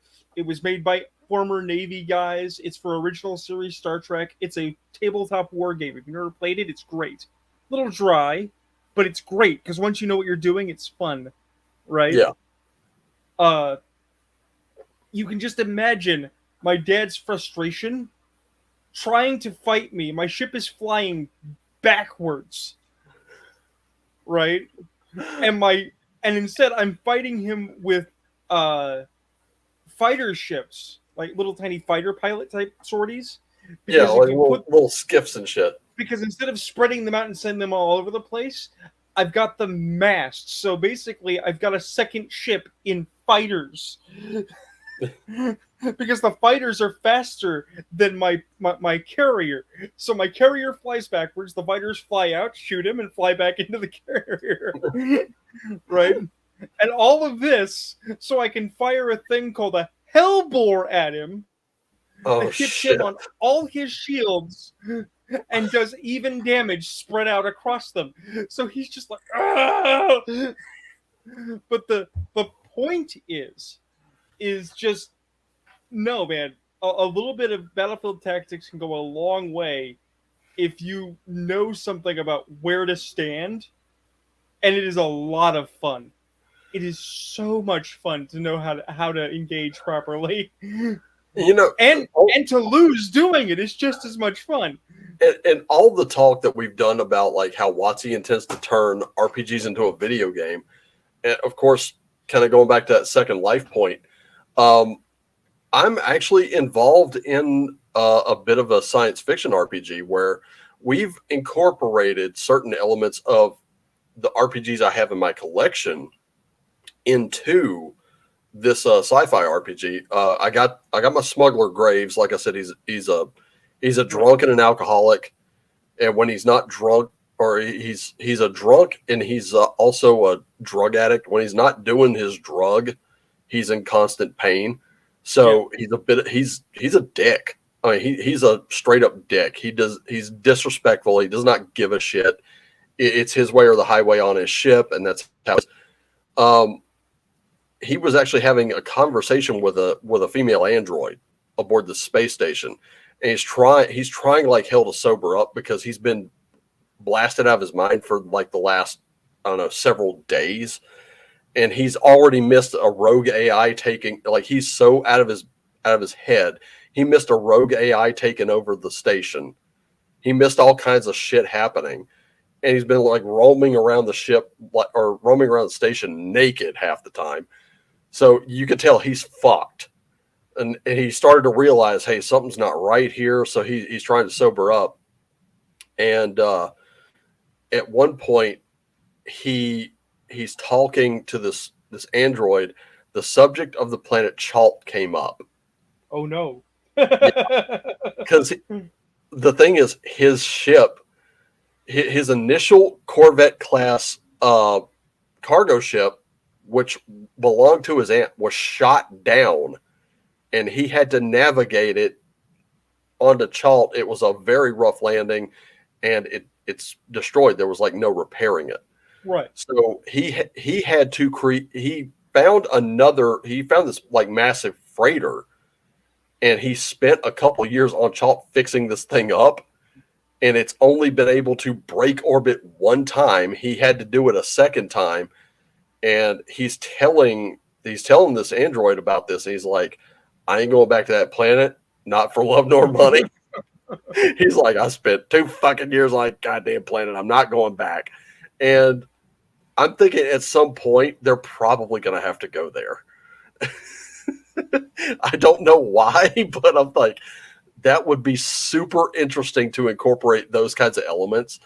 And you know, the thing is, this is a little bit different because I bought the PDFs before I bought the physical books. The physical books, which if you're not familiar, ladies and gentlemen, Venger Satanis created a kitchen sink game. And this is a real sandbox. You can go anywhere, you can do anything. There are tons of factions vying for control of this one planet, vying for control over the resources and stuff like that. There's elements of Dune, Dark Sun, and all this other crazy shit just mixed in, and it's a lot of fun. That's the key thing, having fun. But you can also take a program like Second Life, which focuses more on cooperative narrative kind of control, and you can incorporate it into something like that. It doesn't have to be all at the tabletop, but it does help. And of course, if you have some other setting like, or if you have Traveler, for example, Traveler works great with a sci-fi setting. I think if you have a Victorian setting or a Western setting, Victorious, Wretched Country, Cowpunchers, any of those will work. You know, how creative. And obviously Joe just showed you, like, his own parents creating these campaigns and these settings and all the stuff over, what was it, 40 years?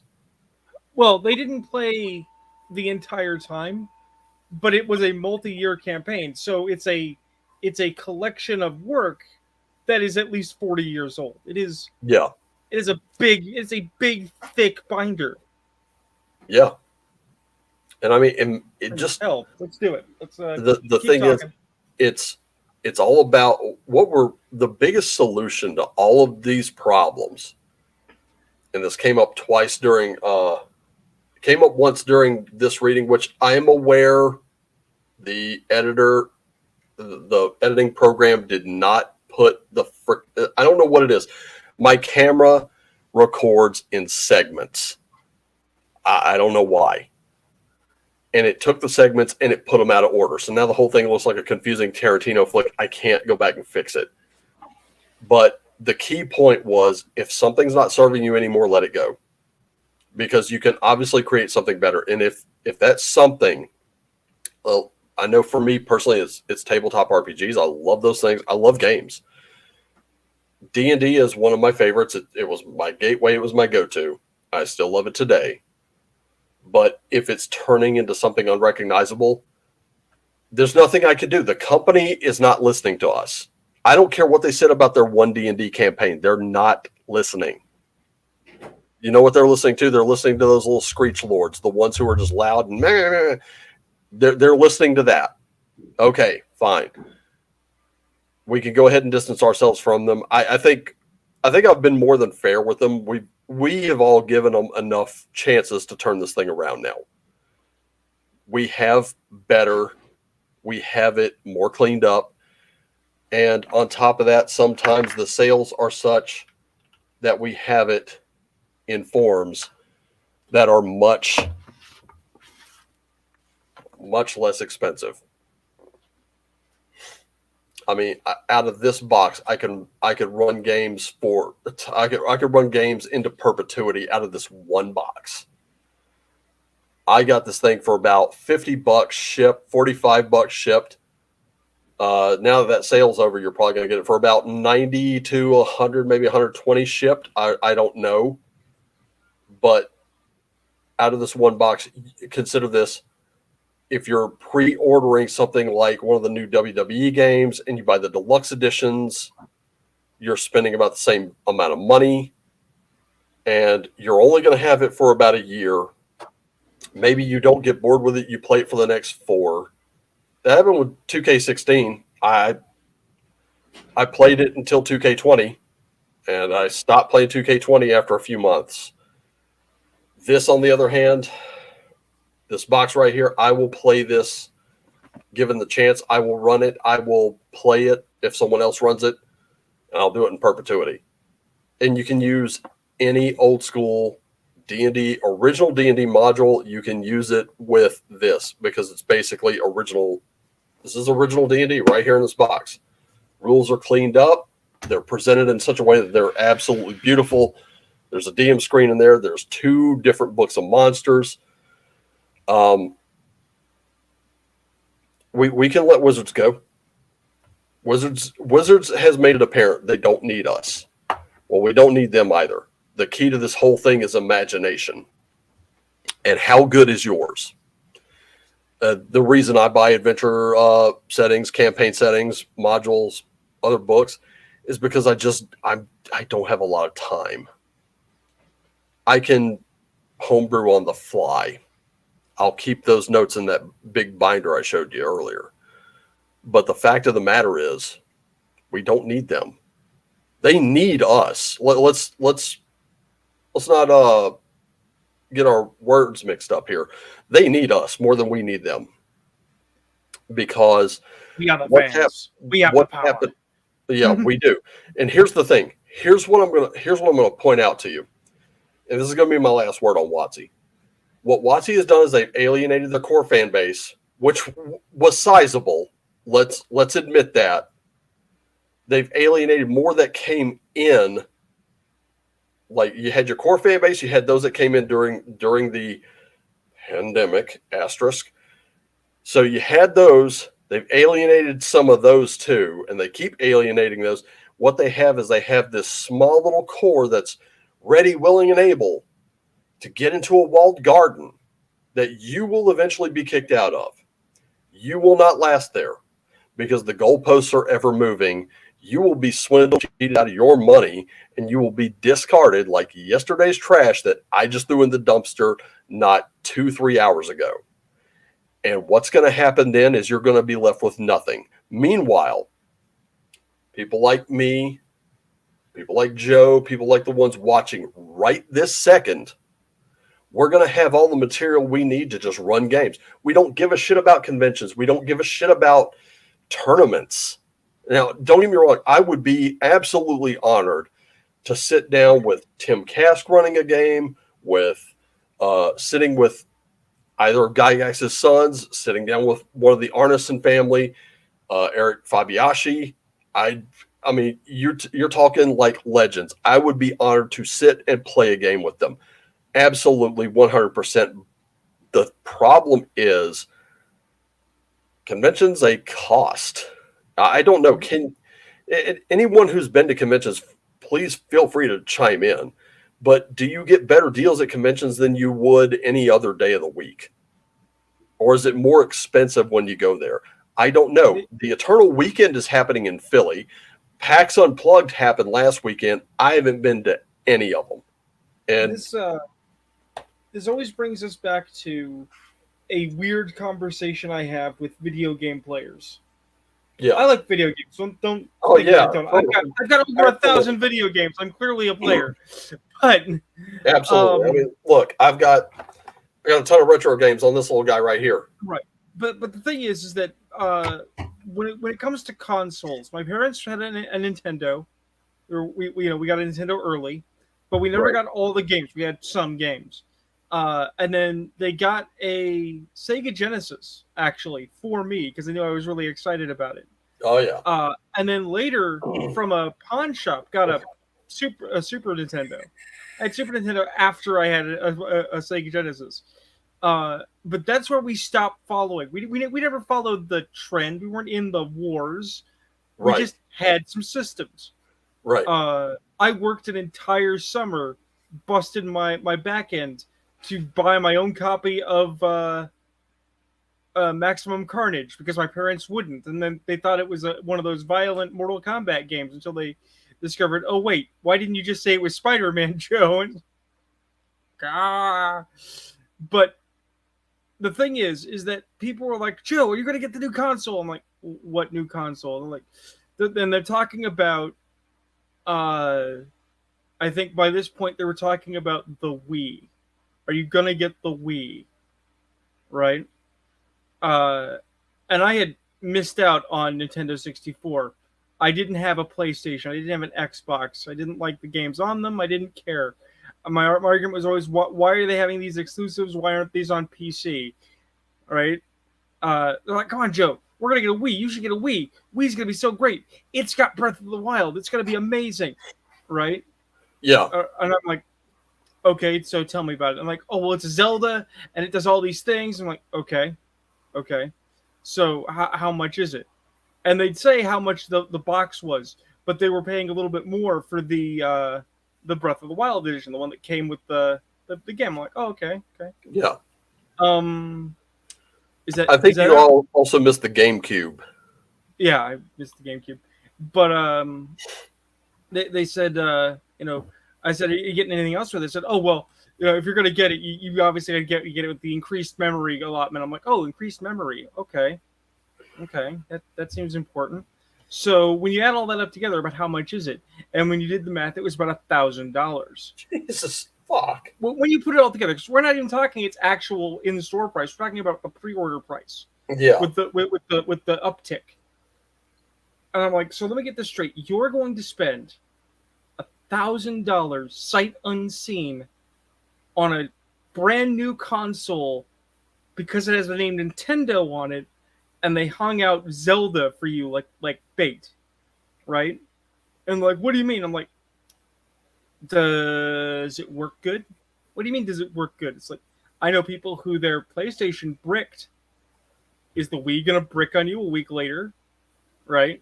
And I'm like, probably not. I was like, okay, does it have load times?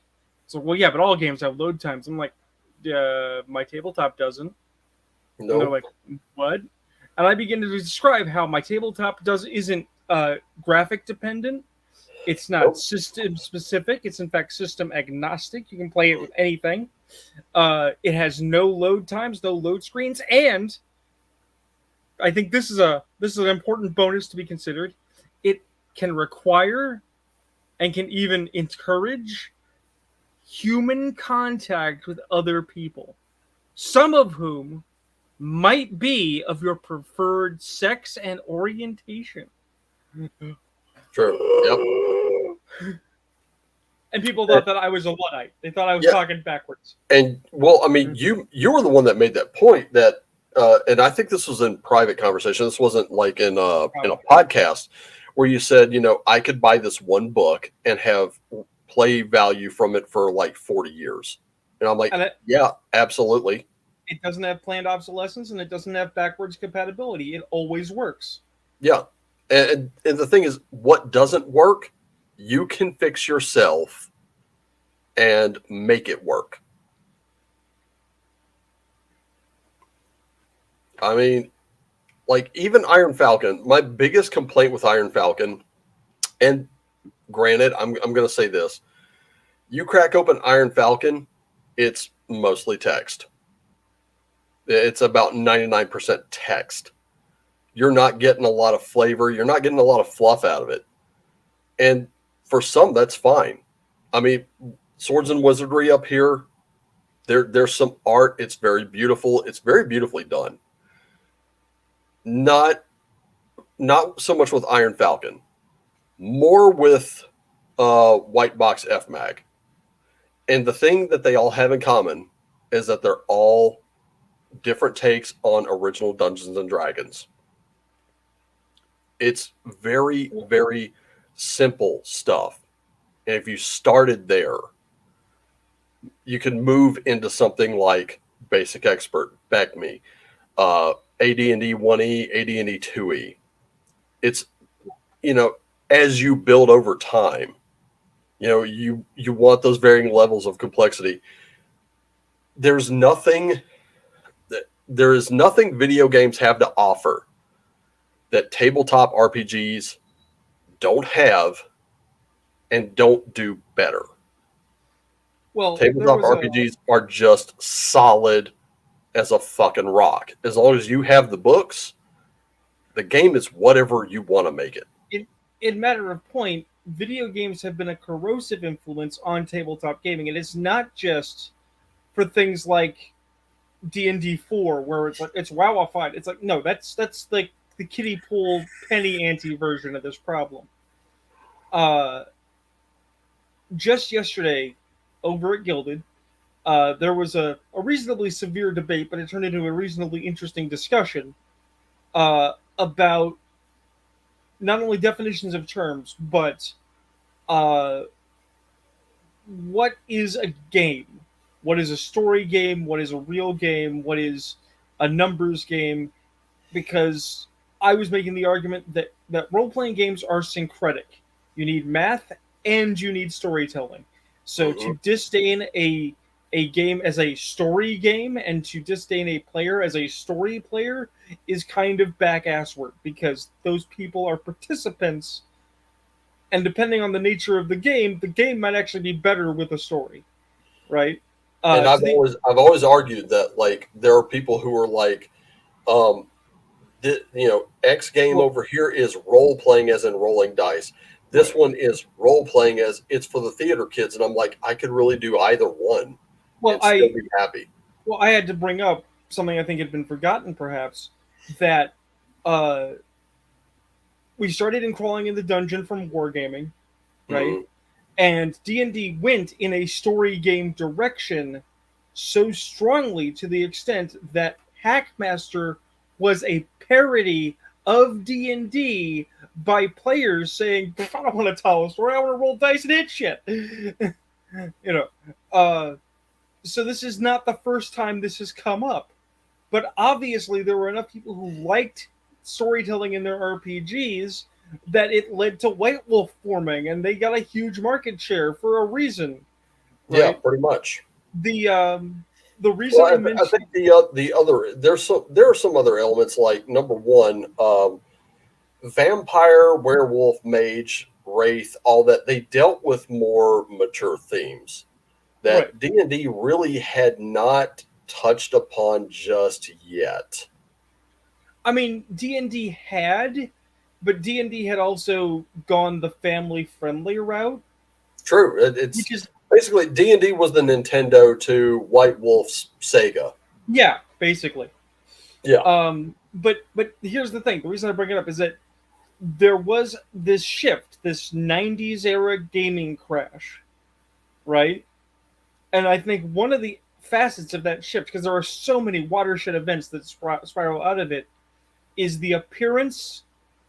Like, there were a couple, including Violence the RPG, which was a joke, right?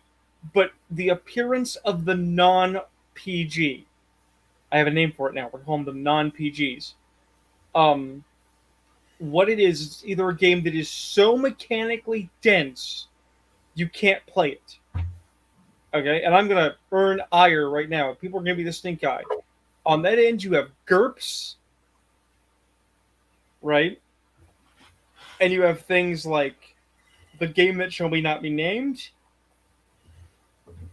and the DC superhero game, where you would just have numbers upon numbers upon numbers, all of these character permutations, so that every single facet of your character's design can be put together. And it's like, but will I ever use their eye color and the diameter of their thigh? No. Okay. Uh, on the other end of the spectrum, though, especially more recently, you have things like Into the Odd, which is tissue paper. It has so few rules and is so flexible, and there's so little to the hard framework. It is not able to be run because what is your limit? What is too far? What is not far enough? There is no sense. It's entirely make believe where sometimes you roll d6s. You get the same effect in the dungeon world alike games or games derived from it, right? Where Right. it's like, well, just figure it out between your players and you in collaborative storytelling. It's like, no, I need to know if I roll a dice, what is a success, what is a failure, and what is the upper limit of those extremities. Exactly. Absolute, hard and fast. Um, I think there are more non-games now. I think that people are making more games as coffee table books. And even though lots of people would point at me and say, "Ah, but you bought Morkborg," I can play Morkborg, right? If people want an example of a coffee table book, V5. Okay. Now, Yeah. now here's the thing: can you play V5? Yeah, Yeah. there's a game in it, kinda, Yeah. right? But if you actually look at the tomes and you look at how they are structured in terms of their columns and their art, right? It's not illegible. No, it's It's not. just it's just poorly organized. It's It looks pretty. It's garbage. And it. I physically own because I bought the set. It was on sale. It was a good deal. I had the money. I've got the core. I've got the not the core book, sadly, but I've got the Cam book, the Anarch book, and Fall of London, and I have an electronic version of the Sabbat book, the book that doesn't have mechanics and can't let you play the Sabbat. It doesn't even give you the ability to use the Sabbat's philosophies as mechanical contrivances. There's no reason to own that book. No. There's no reason at all to own that book. I'm going to scream over the mountaintops and use Wolfgar's podcast as my platform. Ladies and gentlemen, there's no reason to own that book. Don't give them money. It's a scam. Room Night 3 are Alex Jones. They're turning the vampires gay.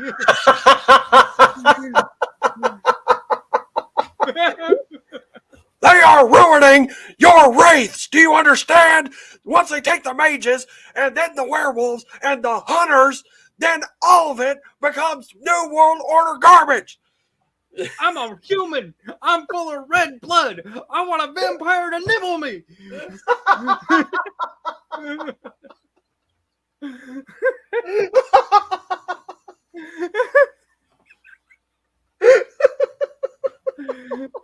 you know, Thank fuck I was not drinking.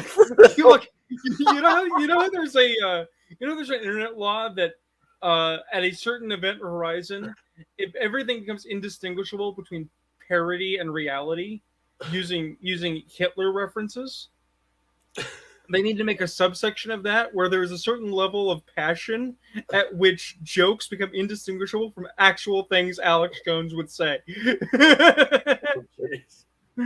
Oh my gosh.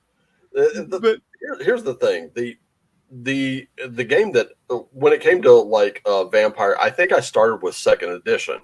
Yep. Because this was still when Mark Ryan Hagan had his hands in it. Before he went to Hollywood, got full of cocaine, and talked to Aaron Spelling. What? Because I'm not sure. I know that was Gary Gygax. Right. I'm not sure if we're no. Oh God, Wolfgar, you've done a horrible thing. I've done a horrible thing. What I don't know. I don't know when we're doing it. I don't know how we're doing it. But there's gonna be a day you're gonna live stream It's going to be a long one. Okay? Okay? We're going to watch Kindred the Embraced. Oh, jeez. So Oh no. this is how this goes. This is how this goes. Back in the day when Old White Wolf was doing high, okay, and I'm not saying that Mark Rainhagen, who I have personally spoken to at least once, who knows I like Requiem more than Masquerade and had a frowny face about it, did cocaine. That's not fair of me to say. I'm just going to say that in the recent World of Darkness documentary, you see him at a convention having shaved his head and done his stubble in leopard spots so that he had leopard print on his skull. There's every possibility he did a little cocaine. Either that or he went a little Hunger Games. So we'll just say that he went a little capital for that one. But there was some serious interest in a World of Darkness TV show in the mid 90s, right? So he went to Hollywood to shop it around. And it was picked up by Aaron 90210 Spelling, father of Tori Spelling. Tori, yes. Right? Yeah. And what they made is not only the worst representation of the World of Darkness, it is one of the worst, least functional soap operas ever made. Oh gosh. They made Masquerade into a daytime soap. It's not so bad it's good. It's so bad it hurts. Oh. But it's the kind of thing you have to watch at least once in your life to say you've seen it. I don't wanna. to quote Uncle Tony, I don't wanna. No, sir. I don't like it. No, sir, I don't like it. No, sir, not at all. Do you have any rubber walrus protectors? Where are we gonna find rubber pants in our size? But anyway, Mark Rainhagen went to Hollywood to shop around his baby, got a show made. It even had good actors in it, but Jesus, this is the worst thing they ever did. Who were any of the actors people I would know? Yes, at least two of them. All right. Let me go get you names. Yeah, give me names.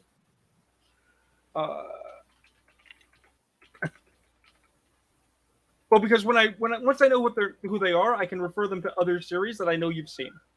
Probably. Okay, I'm gonna hit the IMDb here because Wikipedia won't do it. Don't do good enough. Okay. I'll tell you, there's one character arc I really wish I could have. Okay. Played out. Patrick Baucau. Baucau. He was the mentalist in Carnival. Not ringing a bell.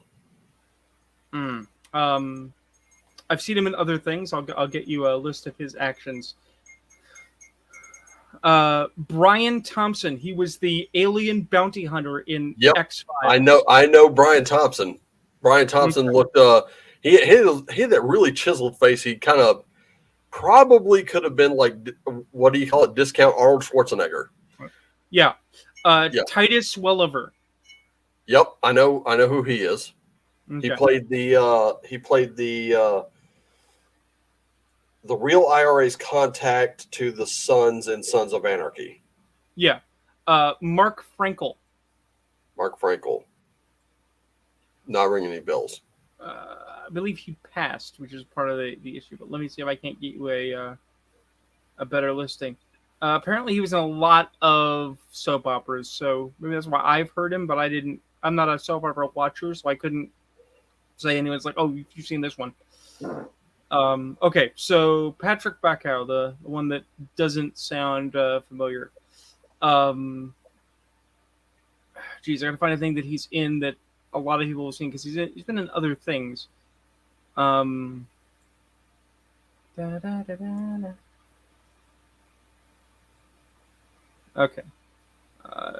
His career goes back quite a ways too. He's an older actor. He's been in a lot of stuff, going all the way back to 1963. So he's been around as long as the Scorpions. Yeah. Okay. Well, I mean, first and foremost, because I mentioned it, the show Carnival, which I'm surprised you haven't seen.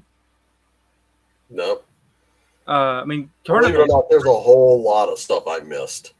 Well, if I can't get you to watch Kindred the Embrace, you might want to watch Carnival. I've got both seasons. He was a bit part in Clear and Present Danger. He was Governor Shepard in Earth 2. Okay, didn't get that far into Earth 2. I didn't care for Earth 2 either, but no, I just didn't get that far into it. I liked it. It was okay. I mean, Clancy Brown was actually my favorite part of the entire series. I'm going to drop this name only because you might have played these games. He was Tratos in Command and Conquer Tiberian Sun. Nope, never played it. Okay. He was Sydney in The Pretender. That kind of rings a bell, but I can't place it.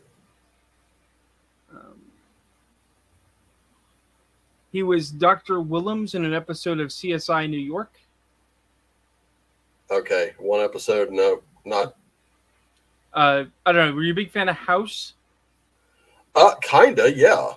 He was Dr. Rowan Chase on an episode of House. That's him. Yes. Yeah. Now I know. Okay, yeah. Okay. He was the one that House fired, gave him a call. The Australian guy, right? Well, he's a guy with an accent. He might be Australian, but the actor himself is from Belgium. Blonde-headed guy, right? No, old man with white hair. Oh, old man. Fuck. Yeah. I might be mixing characters up here. He's one of those actors you have seen in things and you don't remember who he is, but you've seen him. Dude, share screen and show us a picture. All right. Yeah, share screen. Shit, go ahead. All right. Actually, here, let me, because I have two monitors. I'm still working with one. All right, this is true. So what? Present.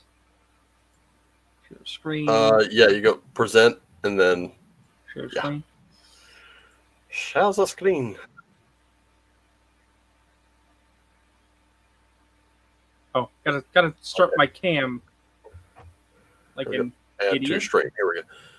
Oh, okay. Yeah, I know I've seen him at least a time or two before. You have. You've seen him in things. He's not an A-list actor. He's solidly he's that guy.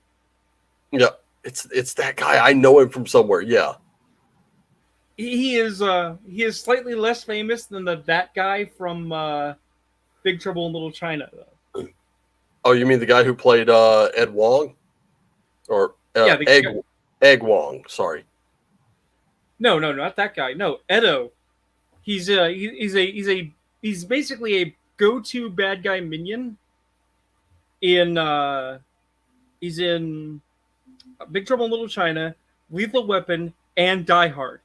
He was basically the default Asian bad guy of the 80s. Oh yeah, okay, I know exactly who you're talking about now. Yeah, and he's also isn't he a stunt coordinator as well?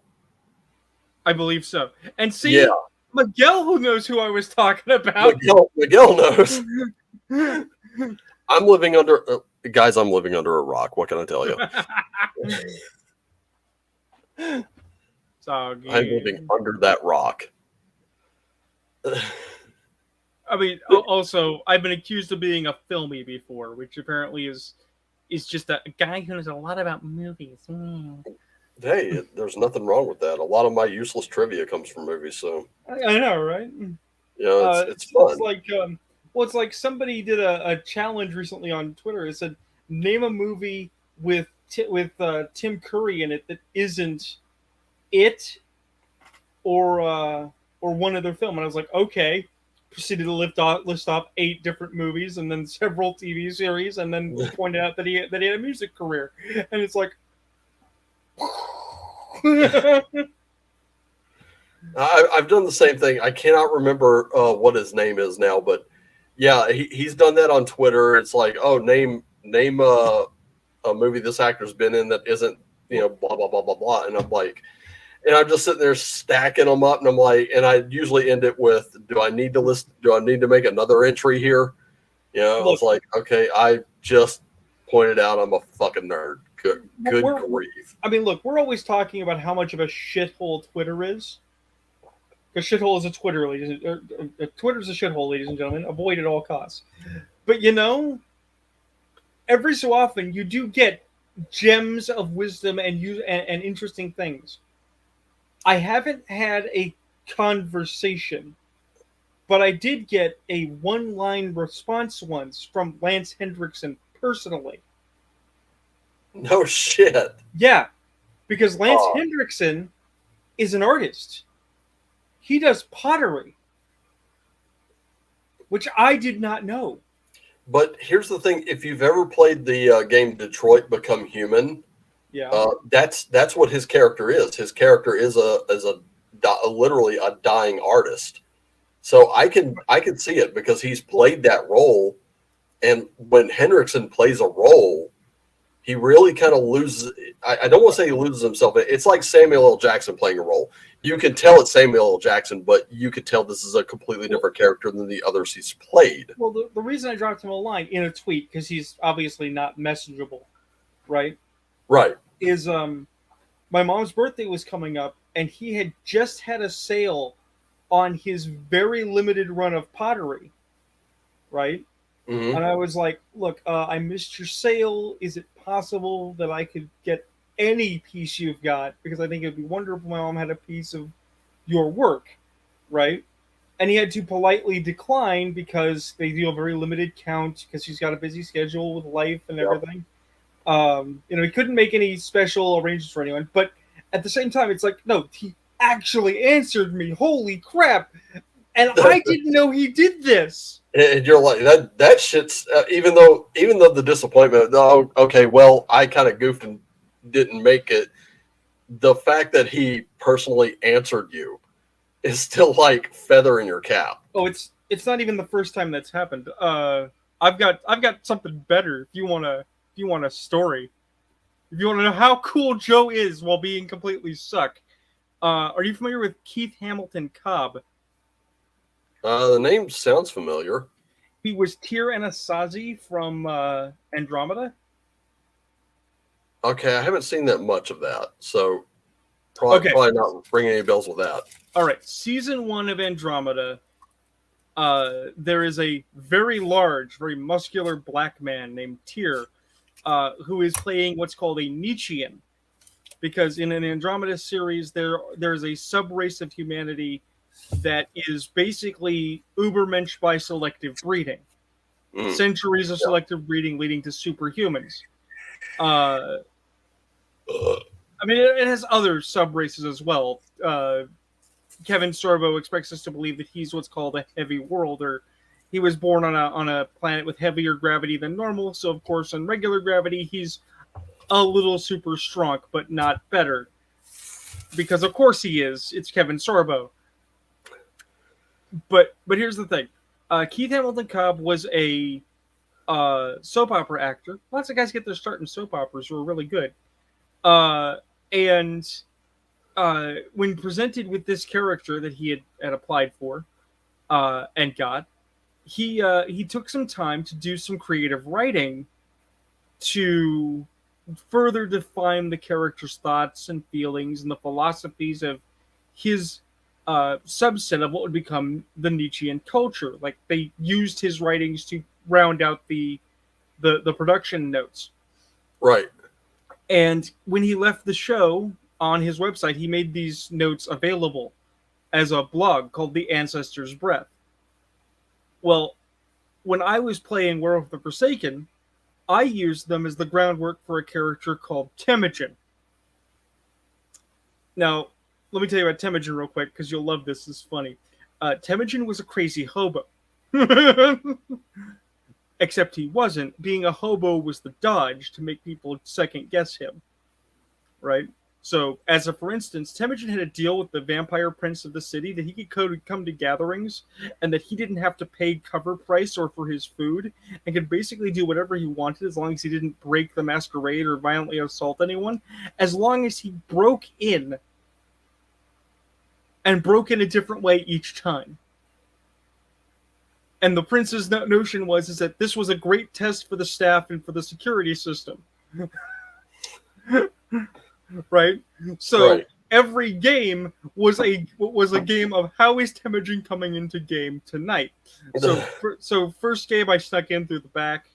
Second game I came up through the sewer pipes into in the men's bathroom.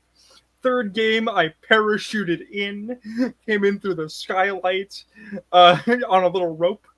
Everyone was really surprised the day I walked in through the front door in a suit, like a normal person.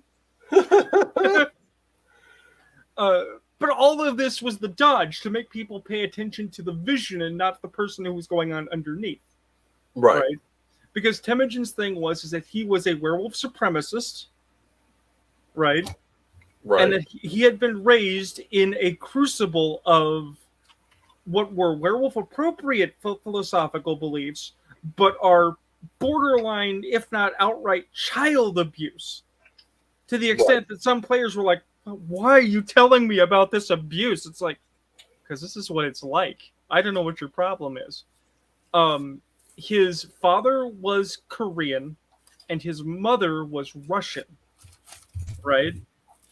But his fraternal grandfather was a Mongol. And they used to spend summers at grandfather's estate in Mongolia.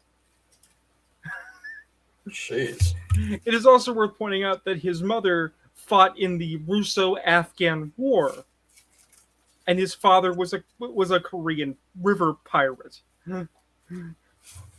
Can you just imagine the screwed up stew of belief systems? God. So this character had a belief ideologies roughly similar to the Nietzschean. So I used the ancestor's breath. And many years later, as I was basically packing up characters and putting them away forever because these were characters that were done, they would never be revisited, I got a wild hair up my ass because Keith Hamilton Cobb has a website with a contact me information on it, and it's not his business contact, right? So I sent him a fan letter, and he responded. Oh, how was the response? Well, here's the thing: it was short, but it wasn't boilerplate. I got a personal response from an actual TV star.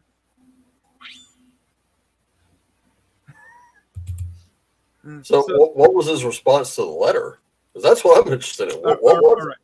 All right. Joseph, that's right, guys. My full name is Joseph. Shock. I was happy to receive your letter. Thank you for your generous comments. I'm always thrilled to know that the work I have done has had an impact somewhere. So thank you for letting me know. You seem to have found a depth and dimensionality for your Temujin character that will serve you well. I'm only sorry that the work of Andromeda did not go deeper or explore more earnestly so that there will be even more to inspire you. But certainly, all I have is yours. That's why we make art. Blessings, Keith. Oh, wow. So I know, right? I know, right? Right. And you're saying it's not boilerplate, but I'm sitting there going, dude, it didn't have to be. Right. But he could have just said it's like a, from the desk of Keith Hamilton Cobb, thank you for your interest, fan stamp. Yep. Yeah, that's pretty awesome. And kind of going back to the whole vampire thing for a minute, there was that dust up, what was it, like about a month ago or something like that, where apparently, because I didn't specifically denounce Nazis, apparently I am one now, so I got a ton of questions that nobody's really willing to answer. And Uh, I actually have it on good authority that uh, Mark Reinhagen was made aware of the initial post and agreed with it. Mm. I was like, wait, what? That was kind of a shocker to me. Like I was not expecting that news to come out, but when it did, I was like, all right, cool. So I mean personally, the way I look at it was, and this is the way I look at it, this got under some skin too. When there was somebody else in there popped up, I don't know, maybe a couple weeks ago after the whole thing was over, going on about how I should specifically denounce them, and I went, okay, well, fuck communists too. But they literally made everything that was good. I'm like, nope. You want me to denounce one side? I'm denouncing the other. Wait a minute. I got no use for either of them. Red lines, gulags, and mass murder is it good? Apparently, this one's very ignorant of history, and it devolved into like he had already started to devolve, so I started just dismissing. I'm like, Right. past this, I'm just going to troll you a little bit now. I'm gonna pick at you, and then he straight up called me a fascist, and that's when I was like, "Welcome to the Block Party," and let him go the rest of the way. I mean, I told you how I got called a fascist, right? Oh God! Did you, how you of all people? How? Oh no. This is extra special, crispy stupid. Oh jeez! This is bucket of chicken stupid. Bucket of chicken stupid. All right. I've never heard bucket of chicken stupid. All right.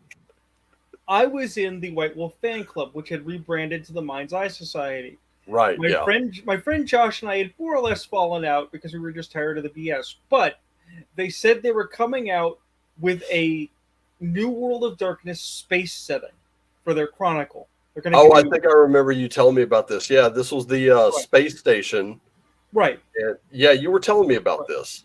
Well, the thing was that we weren't allowed to the rules team had made implementations at the behest of a corrupt administrator to make our game unplayable because he didn't like the online venue. So we'll start there. Okay. Shit administrators in terrible positions exploiting influence for bad ends. Always not good. Right. Okay. We had this problem. We'd have an ST get elected in. The ST would play a game for a couple of months or a month and then quit. It's too complicated. I can't handle it. Now, over in COD X, the Modern Knights New World game from my friend David, we were doing fine because he diversified out all the assistant positions to different people. So he had a team of like 8 assistants helping him run a game made up of 9 or 12 venues, right? Which is how you do it. Right. You got a real big game, you get assistants. Done. But no, these people kept trying to run it all by themselves because they thought that the ST must be a one-man wrecking ball of decisions and fury. Fine. So someone pushed through this real young player that was enthusiastic and fresh-faced. They wanted to be ST, which is great. You think, okay, we want the new kid to give it a shot. Let's help him, guys. Let's roll out the carpet. We're going to do it. We're going to work with them. We're going to make it awesome. Right? Right. But because of the length of time that this had gone on, we kept having more or less a return to step one problem with no overarching control, authority, or guideline for supernatural society. So you have all these supernaturals squeezed together on this tin can, trying to live together with no administrative body whatsoever. Okay? Literally, last month, my character was standing here going inside, going, "What are you people doing? You're acting like savages," as they captured a fetch, which is a false person that a true Fae leaves behind, right? Mm-hmm. Brought it to the changeling that fetch had replaced, right? and viciously cannibalized it alive, sentient, and screaming. Now the players are like, "Come on, Joe, we have to do it this way because the rules say so." I'm like, "Sure, that's fine. That's not what my character's objecting to. My character's objecting to the atavistic glee with which you're all doing it. This is a horrible, terrible duty, and you're acting like it's a party. What's wrong with you?" Yeah, this is this is horrible, terrible, no good, and very bad. And people are like, "What's your problem with it, Joe?" It's like, my character's problem is that he's a Lankea Sanctum, he's a space pope, and he's one of the most senior members of the diplomat faction of the in-game groups. He's literally defined as the guy that's going around reminding you that you're a person and you have morality. It's his job to tell you, "Dear God, don't kill that woman." What are you doing? Right. So my friend Josh and I saw a very early a preview of a coming video game at the time, which was a science fiction in which a young woman discovers a spaceship that is slowly activating, right? And with every deactivation and reactivation, things change. But it's all done in a vaguely Rococo 18th century Gothic, right? So it's like beautiful. And I said, "Hey Josh, you're playing a mage, right? Yeah. You open like spirit realms and shit, right? Yeah. What if we found this in game?" Okay. Right. So we find this realm that is a palace. And using our respective philosophies, we decide if there's a palace, there must be a king. Okay. And if there's a king and there's a palace and there's this extra dimensional place that other people can't get to, that we are the doormen of, right? Then we can use that as a proof of authority to implement a supernatural government. Okay, so what's the deal? It's like, we're not in charge. We're just the representatives. This was ordained by the king, by the god emperor. We're just the prime minister and his immediate subordinates. Okay. So we're writing it up. We're writing up a document for a democratic parliament. Okay. Okay. With the basic rules that anyone who's participating can bring a motion before the government, up to and including vote of no confidence to remove the prime minister. It could be your first order of business, right? Right. Anyone who is not a member can still bring a motion before the council, right? But it has to be backed by a member, right? Okay. So you don't even have to be participating to get some of the benefits. And the idea is that anyone who's in will work together to protect you. Anyone who isn't, you're going your own way, but we won't hurt you. Right. Okay? This is the one and only point at which I pulled a fascism. Okay?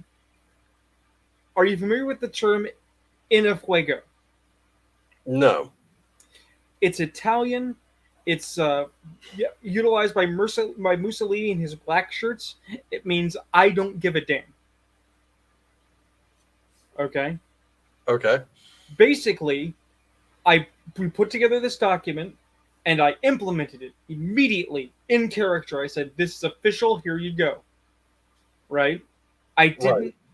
but I didn't ask any other players' opinions. I didn't get any other supernaturals on board. I said, "This is the law. If you don't like it, do something about it." Right? And the reason was this.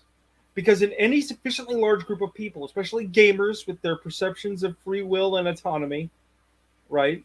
And especially that group of players with their perspective, it would have instantly fallen to shit. The mages would want to be in charge. The werewolves would want to be in charge. The changelings would just want to be left alone. We couldn't do it that way. It had to be implemented first, made to apply, and then we could facilitate everybody's special interest groups. Right? Right. But I couldn't do that in character and not give players a chance to have some say so. Because, hey, Exactly. our characters took some time to think about this. We would have figured out what you wanted. So why don't you, a player, have an opportunity to look at this, tell what you think? So I posted it on the forum that was being used as a central information hub for the game and said, Right. here, guys, this is what my character's implementing. Have a look see, get back to me. People out of character lost their shit Oh boy. because they weren't approached. And I said, no, you weren't approached in character.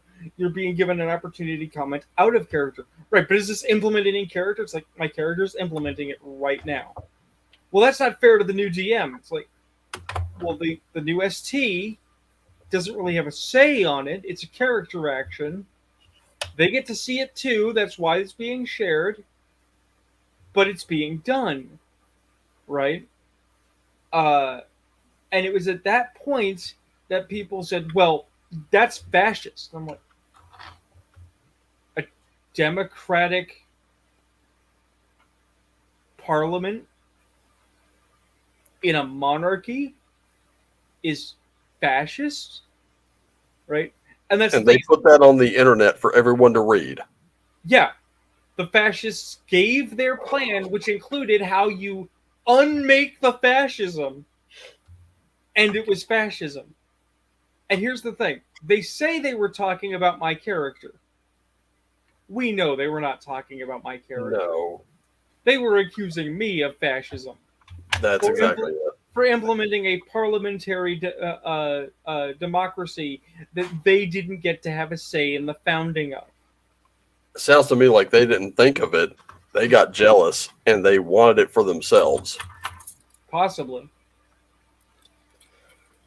Or it sounds like somebody wanted it and they wanted to take the part where anybody else had a say in it out. Well, it's proof of what I was saying. If we had brought it to people and let them discuss it, it would have taken 6 months and never would have gotten resolved. Right. Because nobody would have signed off. And that's the thing, is that they also didn't want to mess with us because, quite frankly, everybody knew our coterie had its shit together, which is always bad. When you have a bunch of half-organized groups, and there's one group that is like full view organized, people get upset. Because we had a spirit mage, a matter mage, and a time fate mage, right? In a mage cabal, and I was Papa's vampire priest. What did I bring to that party? Obfuscate. I was an obfuscate master. That doesn't sound so bad, except in New World, if you have Obfuscate 5, you have a power called Oubliette. I could hide my entire spaceship. You could try to break in, get stuck in a Scooby-Doo corridor, and I'd sit there and watch you starve to death for 30 days. Oh, brutal.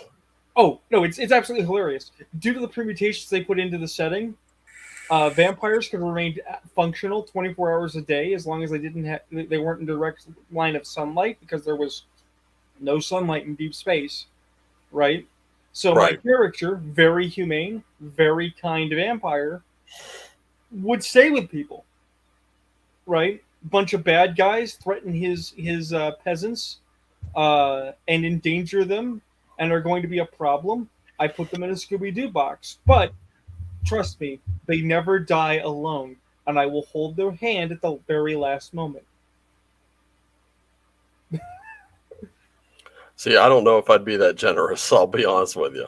Oh, Fabian was my high morality pet character. I was pulling for Golconda path. Honestly, though, like with these stories that we tell, I don't know if any of us are really cognitively aware of it, but one of the things I think this scares the hell out of these extremists that just want to drum, old school players, or really any player that disagrees with them, any player, right of center of fucking Mao here. I think what scares them the most is if we're allowed, which I think is adorable that they think we need their permission. If we're allowed to go on telling stories, we'll preserve stories. We'll preserve stories already told, stories that can teach us things, stories that will show, that will not only preserve actual history, but show that they're wrong. And it scares the fuck out of them. Well, what I was going to say before you got me on to let's talk about fascisms for a moment, before we get a little fascism time, is actually... Hi. Yeah, Hi, everybody. hi. Have you seen Kyle? He's about this high.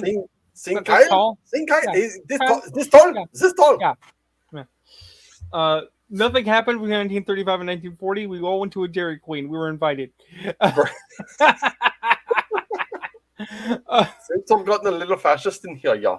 But seriously for a minute, what I was actually going to talk about was, by abstraction, it's how the corpos divide us, and that's what part of this is.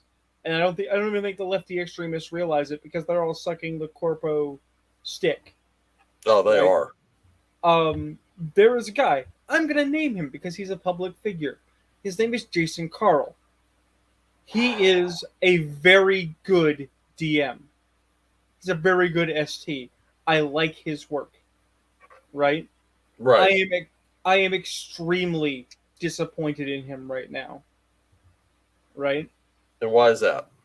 The reason I'm disappointed in him requires that I first take a short trip back a couple of years to a friend of mine named Barnhill, who also used to work in the confinement industry.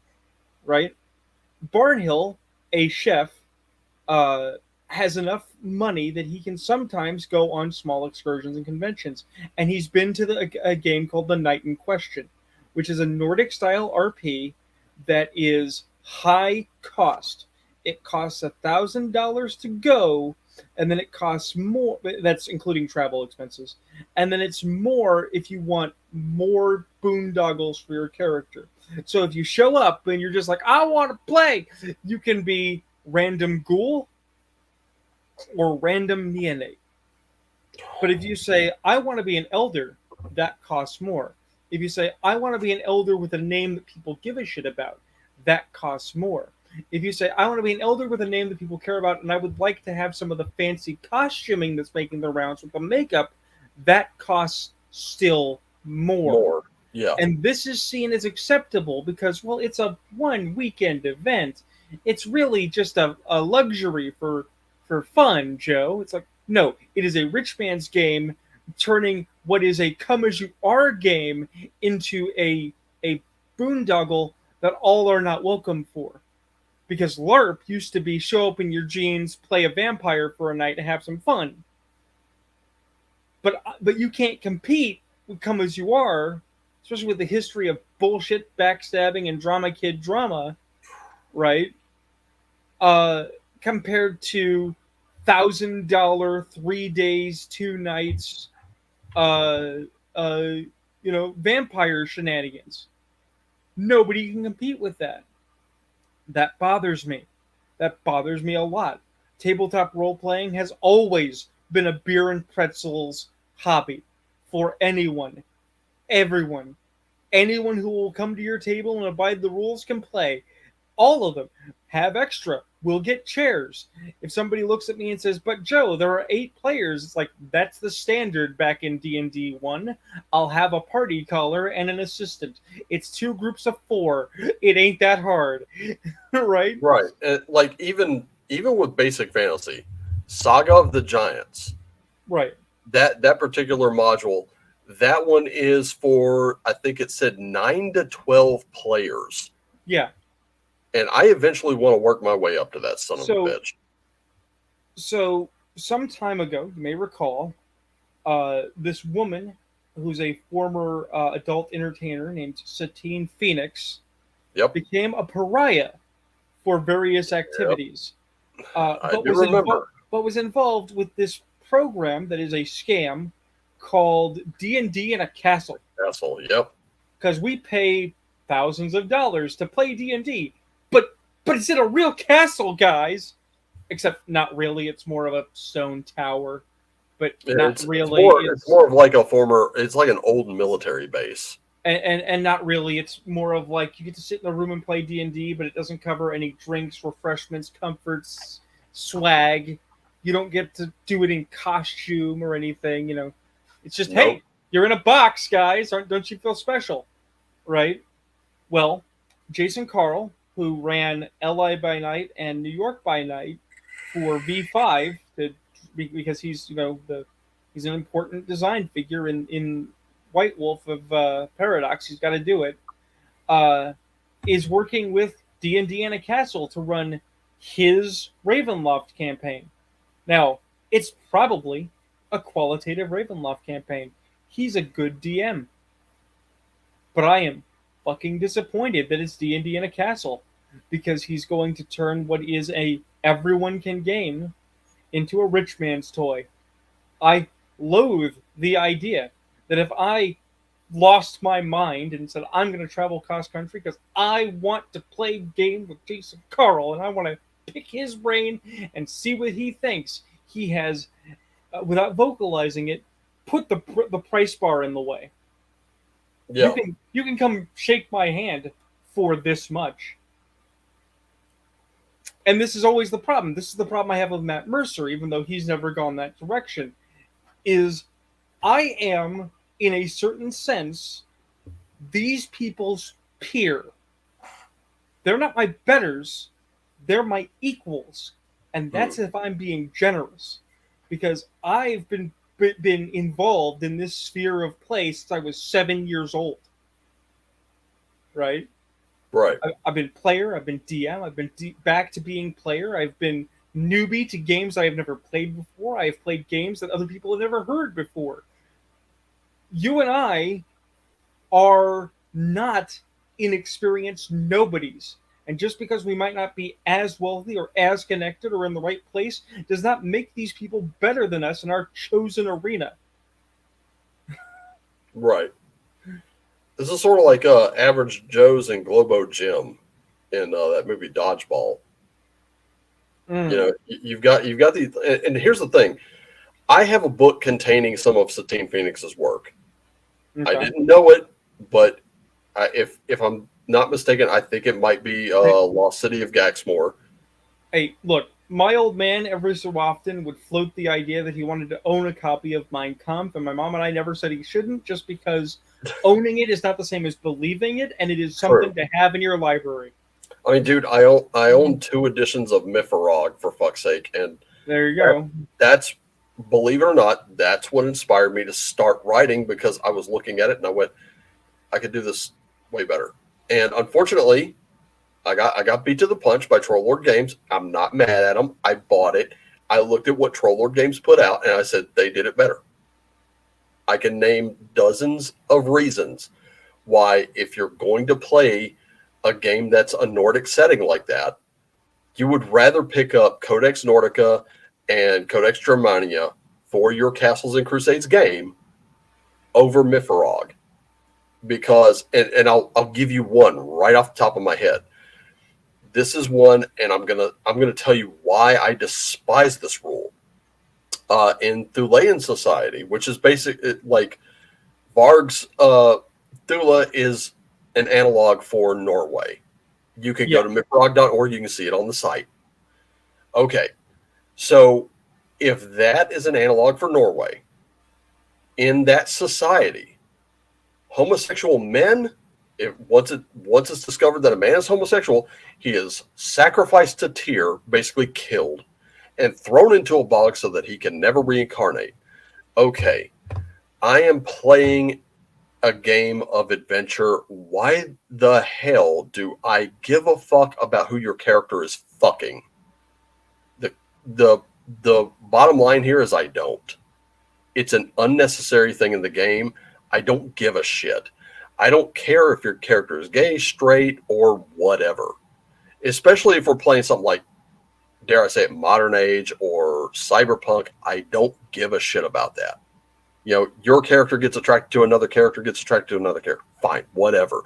On those scenes, you'll get a room or you will fade to black or something like that. You two do your thing. The rest of I'm going to focus on the rest of the characters now. That's how it's going to work. It's stuff like that Thirsty Sword Lesbians. Again, that is an entire game centered around sexual identity. I don't give a shit about. So why would I run it? I won't run Mifrog. I won't run that one either. It's just that simple. And I'm looking at this. I'm looking at stuff like this. His commissions are these. He lists them as unscrupulous merchants. They're pirates and all this other stuff. And I'm like, okay, Varg, you're. And when that got brought up, he did a video on it, and I watched it. And he's like, no, they have fangs. How many people do you know have fangs? I'm like, well, if I cruise around New Orleans, I can probably find you a few. But that's not the point. If Thule is an analog for Norway, I don't think it's that big of a stretch, Mark, to say that this is an analog for certain types of people. So when these woke crusaders come out and they start saying stuff like orcs are racist because they're analogs for black people, I'm like, you do know that right over here is this game that is far worse than what you're listing. What you're listing, you're grasping at straws, you're making shit up, and it has literally no bearing over how I'm going to run my table. Meanwhile, you got this game over here, which if you looked between its covers, you'll find so many more problems than just we know that. And low-hanging fruit. And it misses the point. It does. Well, here's the thing. I'm actually going to talk about a game that I ran where people's sexual escapades became very pertinent, but not their sexual identity. That wasn't important. Right. Okay. So we had a character. The character got rescued by a vampire, and that mortal instantly became smitten, even though he was a Nosferatu. Right? Right. And because she was already living homeless and because she wasn't afraid, he decided, hey, I'm the kind of guy who breaks the rules because I'm the trickster of the crone. I'll take her down below. I'm going to live with this mortal. And instantly, he ran afoul of the temple guardian, an NPC named Thatcher, who was like, no, this is wrong. We know this is wrong. Humans cannot subsist with us. It is not right. This will only lead to negative things. And he was like, maybe. But you're not the senior in the circle. We're doing it anyway. Go guard a tunnel, Thatcher. And Thatcher was like, you stupid motherfucker. Right? So she was brought down and she was introduced around to the baby Nosferatu who was afraid of everything, and a voice in the tunnels named Memento Morrison. And Memento Morrison was sweet. And Memento Morrison was kind. And Memento Morrison held the position of mother, which was in opposition but partnership to the trickster, who was also the father, because they were the oldest available vampires who had children who weren't the crone or the Rex Nemorensis. Mm-hmm. Right? And basically, the father's job was to be lawgiver. And the mother's job was to tell you it's okay to break the rules, but don't get caught. And if you get hurt, mama will kiss it better. Right? The thing is that the trickster turned father wasn't very good at being a lawgiver, but he was very good at breaking rules. Right? So he decided, hey, let's pull a fast one. Since the prince doesn't know she's down here and doesn't know how many Nosferatu there are, let's get her embraced. Right? And again, Thatcher's like, no, lady, you think you want this? You don't. You think it's great? It's not. Right? But she's like, no, I want it. I want to make me your child of the night. It's like, no, what's wrong with you, human? We're telling you, this is a horrible curse. We're telling you, this is the darkest thing in our existence. Don't do it. Right? This is the shittiest existence next to being a member of Congress. And these are Nosferatu. They get it extra bad in the neck. Right? Right. So the father's at least smart enough to go, well, hey, look, wait a little bit. We'll get you a good clan. We'll get you a daily. It'll be beautiful forever. No, she wants it right now. And because this No. character literally has the childlike personality, she forces the embrace and gets it from Memento Morrison, who is Thatcher's sire. Oh shit. Right? Okay, well, what's Memento Mori's problem? Well, see, Memento Mori is what's called a I forgot the bloodlines name. Basically, they're blind. So the first thing she finds out is like, yeah, Memento's blind, Thatcher's blind. Good job. They see through echolocation because they project sounds. They can generate sounds that aren't real. The entire time she's known Thatcher, he is doubly cursed because his actual Nas creep is he's mute. So he has to send noises and make other people's voices to talk.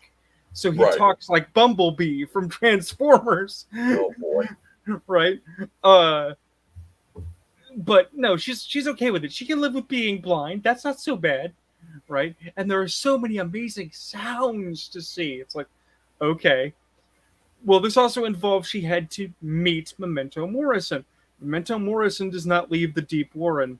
Memento Morrison does not come up top and talk to people. Memento Morrison does not like to be seen.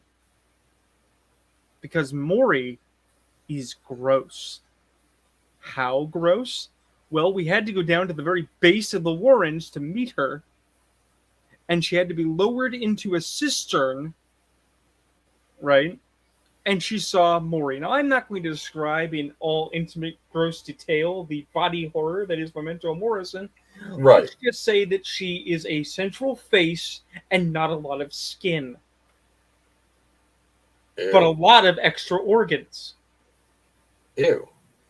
And this is then coupled with two utterly revolting permutations. The first is that she's sticky. And that stickiness has a foul odor and clings to your anything that touches it. So cloth, skin, it's gross.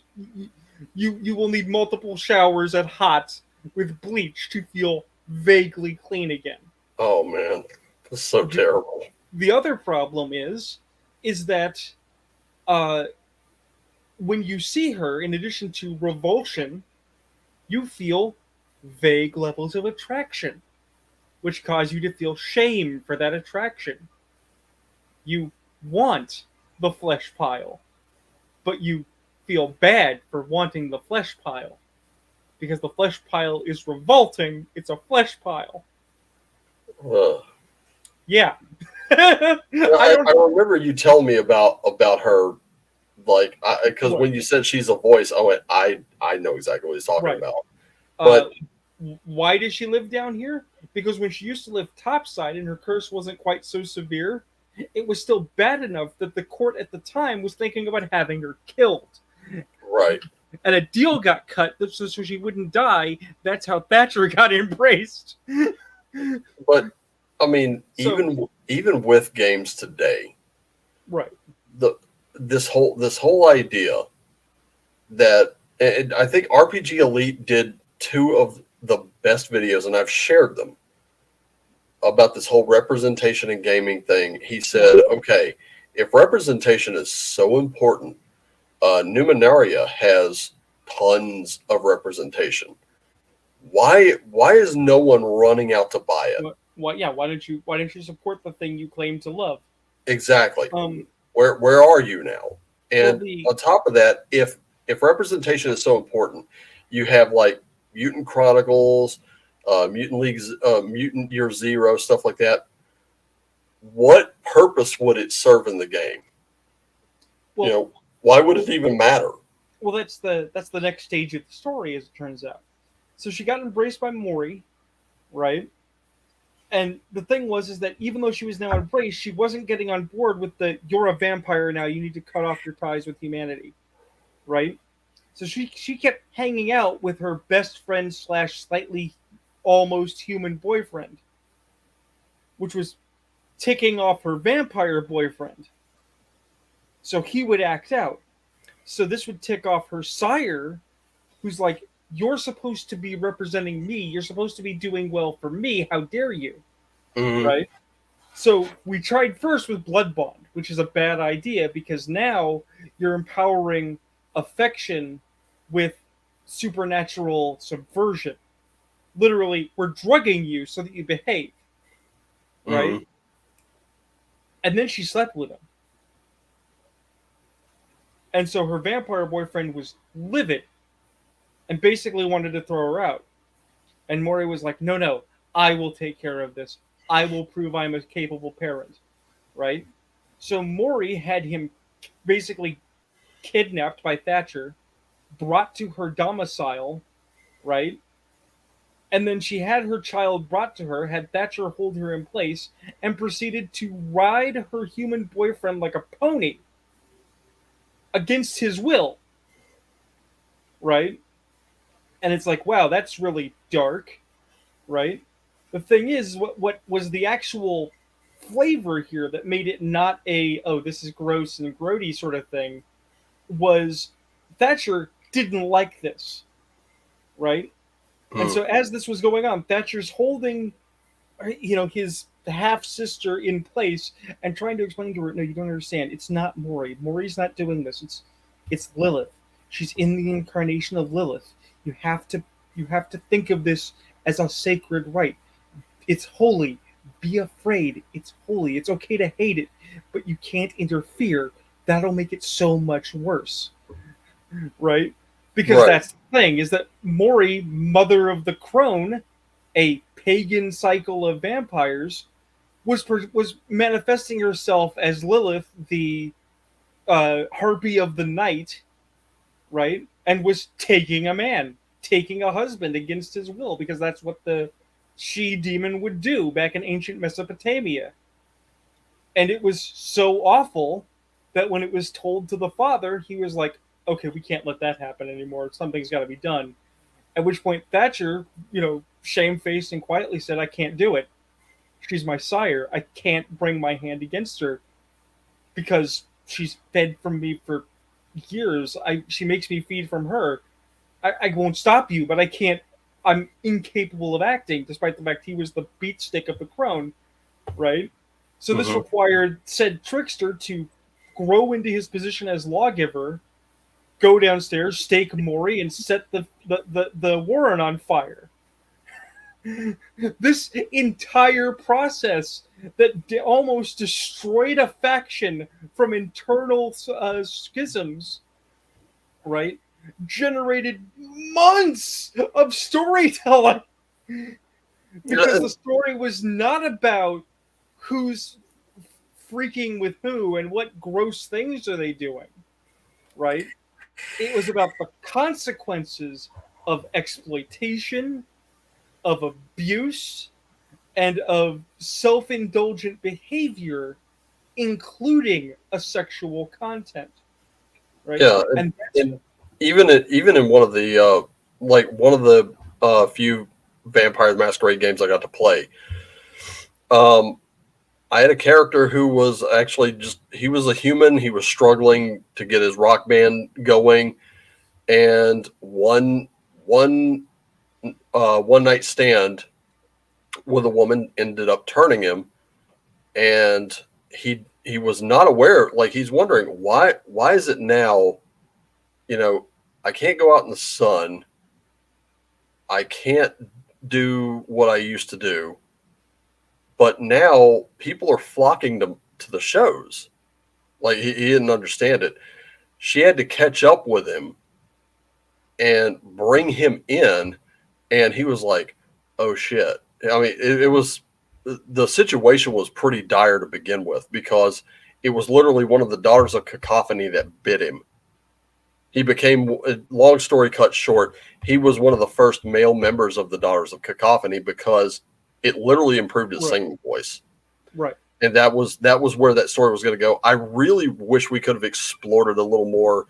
And I think the biggest point of contention was he is extremely public. What are you Right. going to do?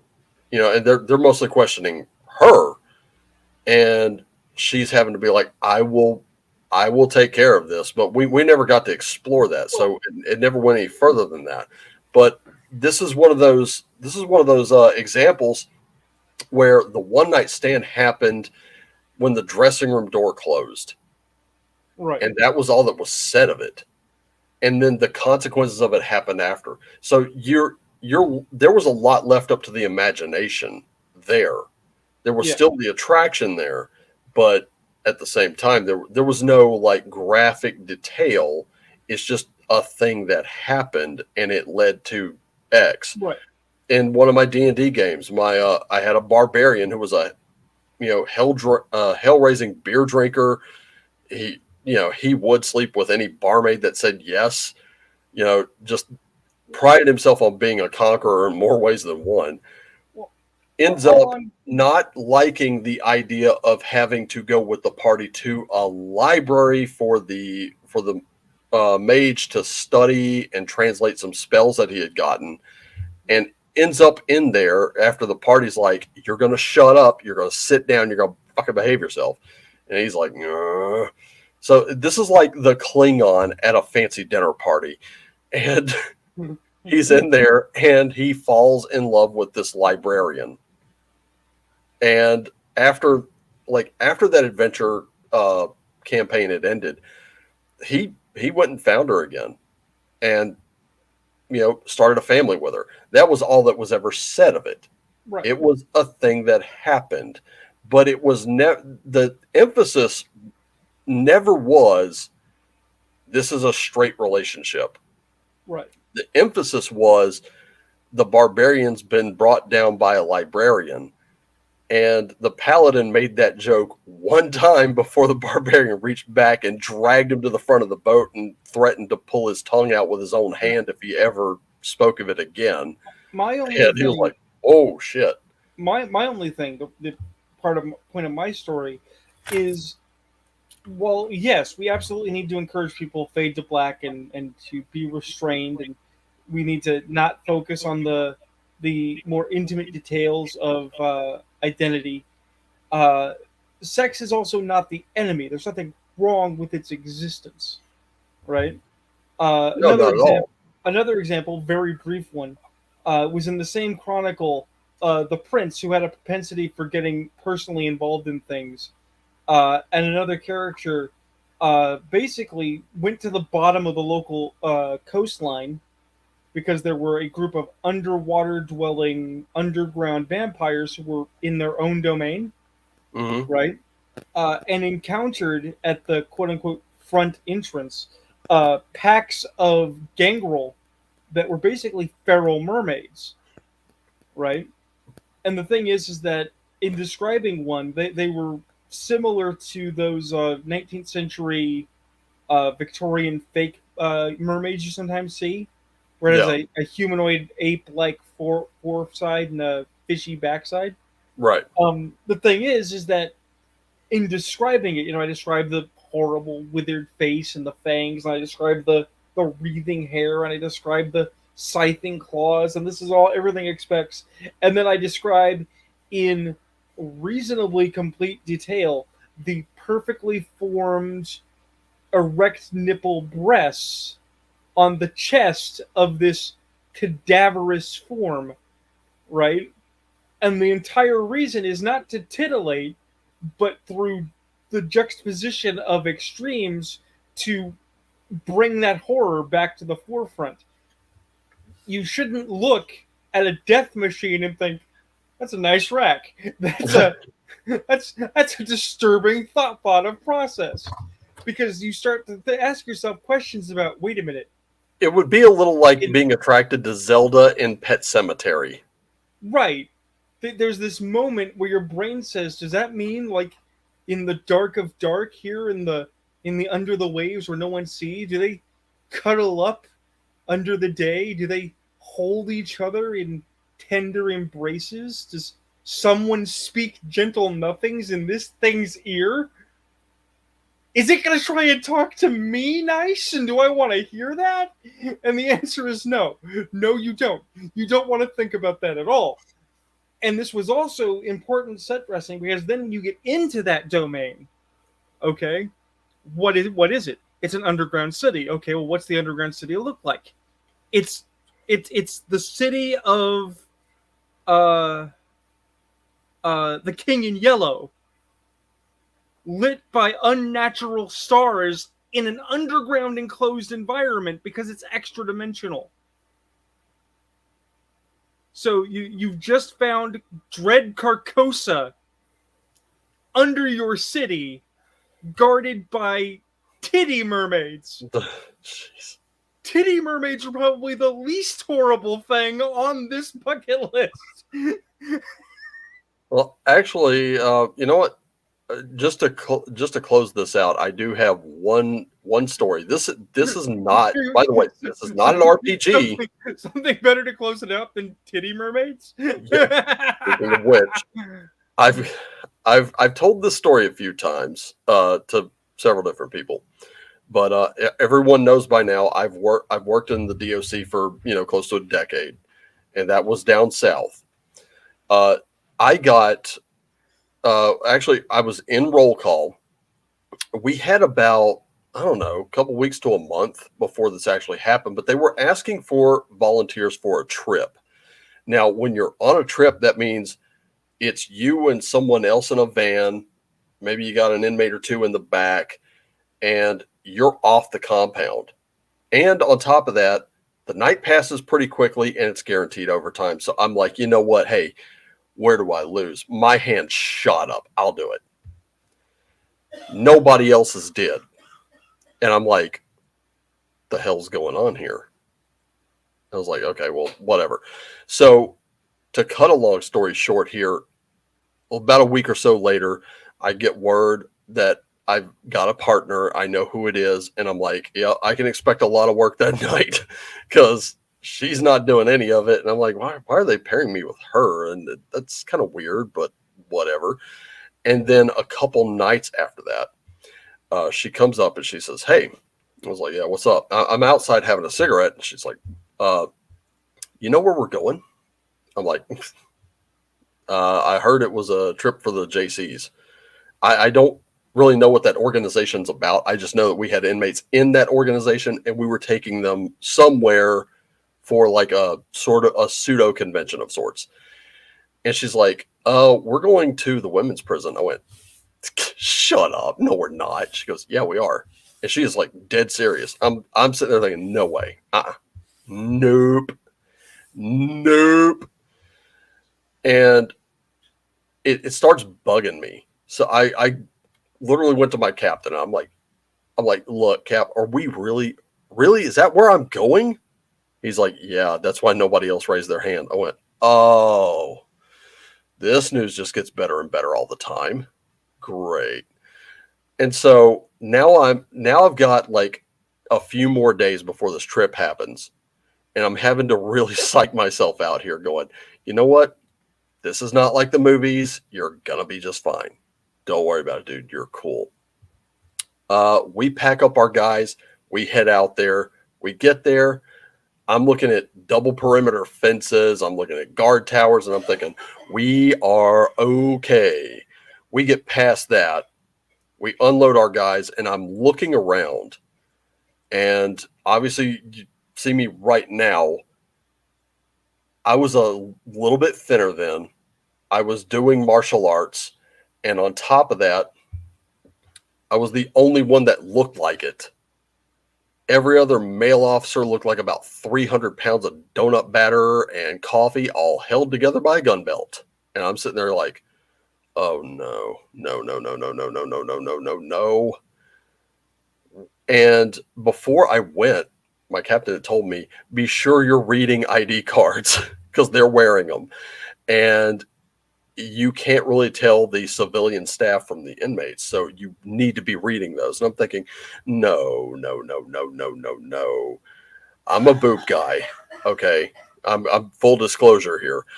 And you're telling me to stare at chests. Oh, that's just fucking perfect. Thankfully, it's about middle of summer. So I have these like wraparounds that I'm wearing because of my light sensitivity, obviously. And everybody called them my Darth Vader shades. So I have these things on until the sun goes completely down. They stay on my eyes.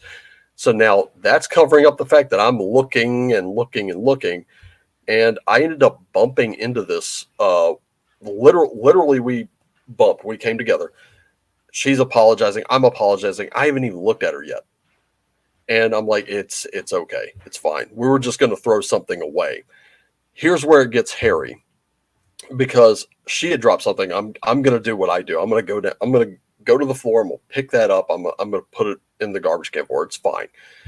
And then something in my brain went, look, idiot, because I looked directly at her.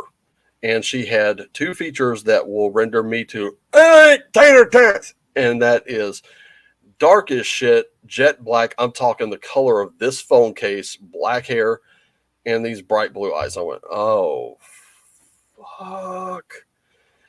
And that's when something told me, look. So I looked down at her very ample chest, and she's an inmate. God damn it.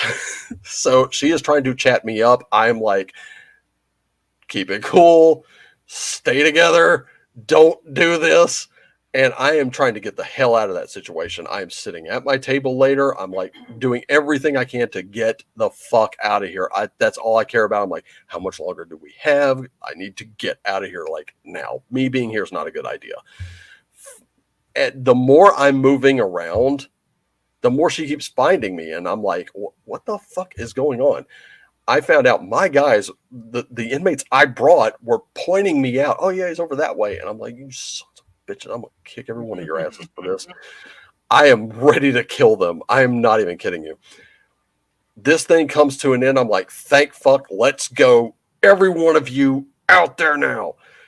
So we get them out. We get them into the van. We get everything secured. We're rolling out. And every one of them's like, hey, we found you a wife. And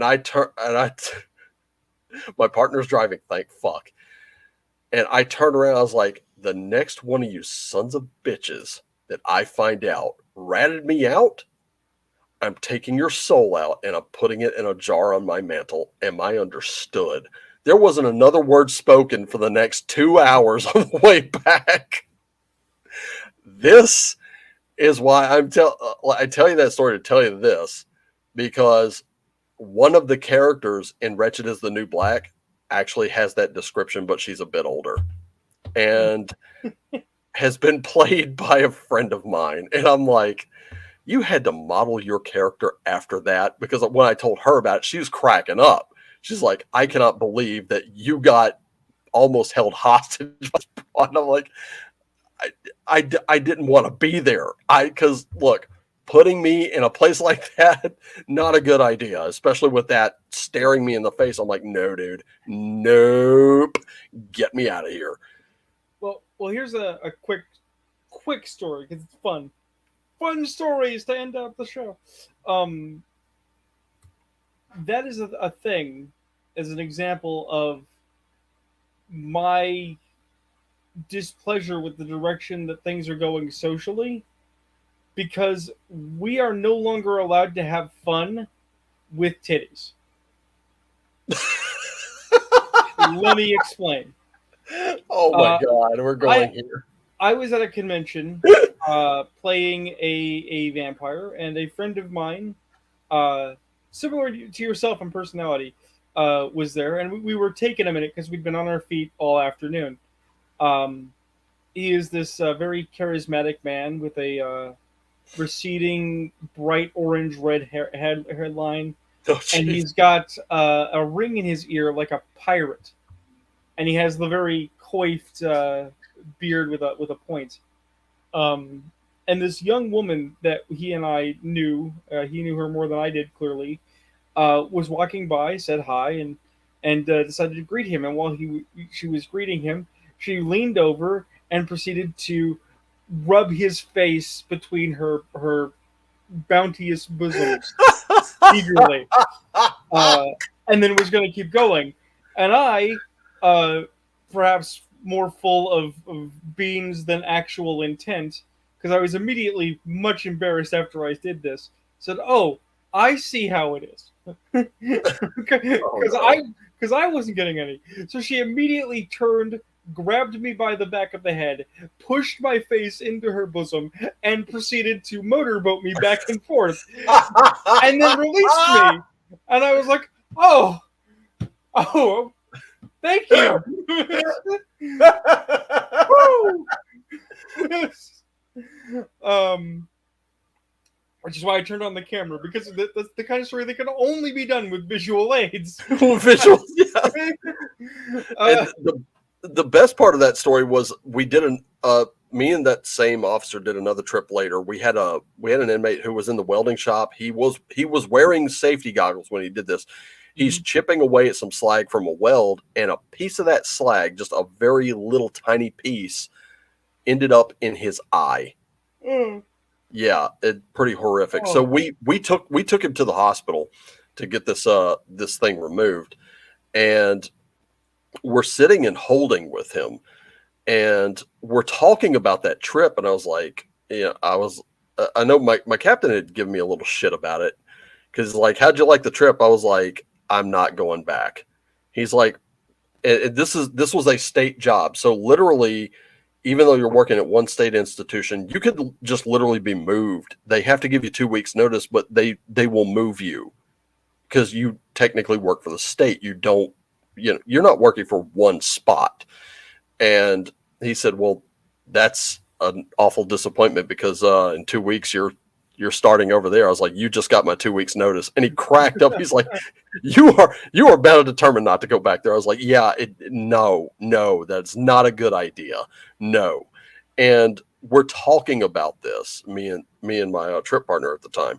And she said, she's like, why do you have such objections to going back? I was like, listen, I'm not going to get too detailed, but in a hostage situation, I'm likely to volunteer.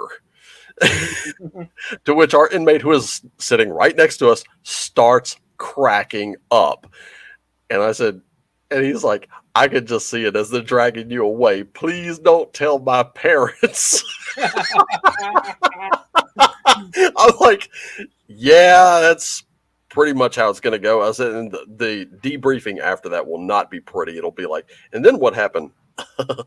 They like violated me, sir. Go see the deputy outside. Shit. That is, God damn it. That is the best butthead that I have heard in recent memory. Yeah, it was pretty cool. Oh, once upon a time, when my parents were actual landlords for a apartment complex, they were on good terms with the local judge who was in that area of judiciary, and that judge had an interesting talent. He could impersonate Beavis. I just imagine a judge sitting there in the robes and being like, fire. You suck. I said you to die. Tase him. Right. Tase him in the butt. Yeah. Right. Now, obviously, he didn't do that in the robes behind the bench. The man obviously was a... I am Cornelio. You have to come out with your pants down. Right. But your brain wants him to, though. Oh. Yeah, that would be actually pretty excellent to watch, What? Like, you know what? Like, you suck. And like, they presented evidence against you, and I believe it. And the jury ruled against you. And guess what? I rule too. You suck. You're going to jail. Bye, asshole. Damn like, son of a bitch. You're just getting on an appeal, and that sucks. No, you shouldn't get any appeals. Yeah. That was pretty cool. Now, I never had the braces, but I did have the voice. Oh, I'll do you one better. So my group, we have a couple of campaigns we run, but one of them that is in our stable that we keep in our back pocket for a rainy day is called King of the Vigil. Okay? It's Hunter the Vigil, which is New World Hunter, right? Right. But the basic thesis is, what if the Rainy Street 4 from King of the Hill are actually hunters, and the episodes of the TV show King of the Hill are their civilian lives. Oh, that would be excellent. Right, because one of our players is a very good Hank Hill. Oh my god. One of our players does an amazing Dale Gribble. Okay? And this is the best part. Our almost 7 foot tall EMT orderly. Boomhauer. No. No. Con.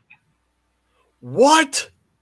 He does con. It's amazing. Oh my god. No, if anything, I ain't gonna vampires there everywhere, man. Just no. going out there drinking blood. Yeah, but here's the thing. I'm the ST. I can do Bill. Oh, no.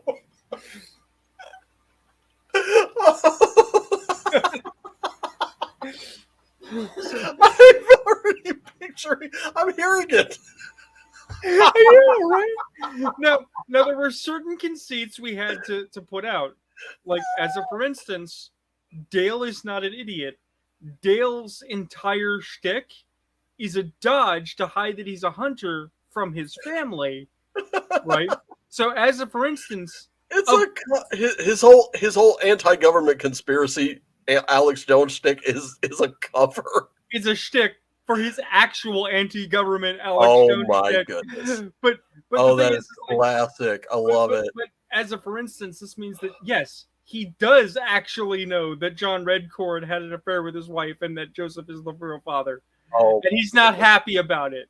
But he maintains the illusion for the family because he doesn't want the family to realize completely oblivious to it. Right, because he doesn't want the family to realize just how dark the real world is. Oh my god! Oh Okay. no, this bunch again. You know what? Hang tight. I'm gonna hold up. I'm gonna grab this just real quick. I'm gonna stop. Right. This is okay. What the? You know, it's quarter after the third hour mark during this. and You're fucked. Call from that Hello? need to, Who is this?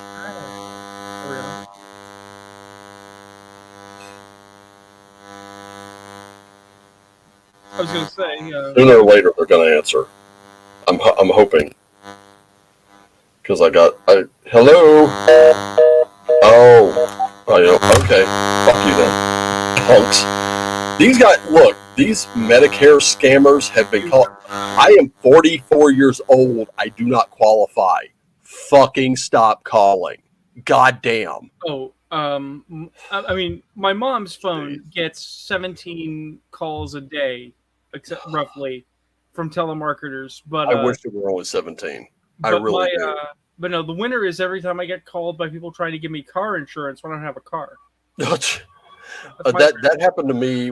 That happened to me when I lived down south for a little while. I didn't have a car. I had a mountain bike, and I was perfectly fine with it.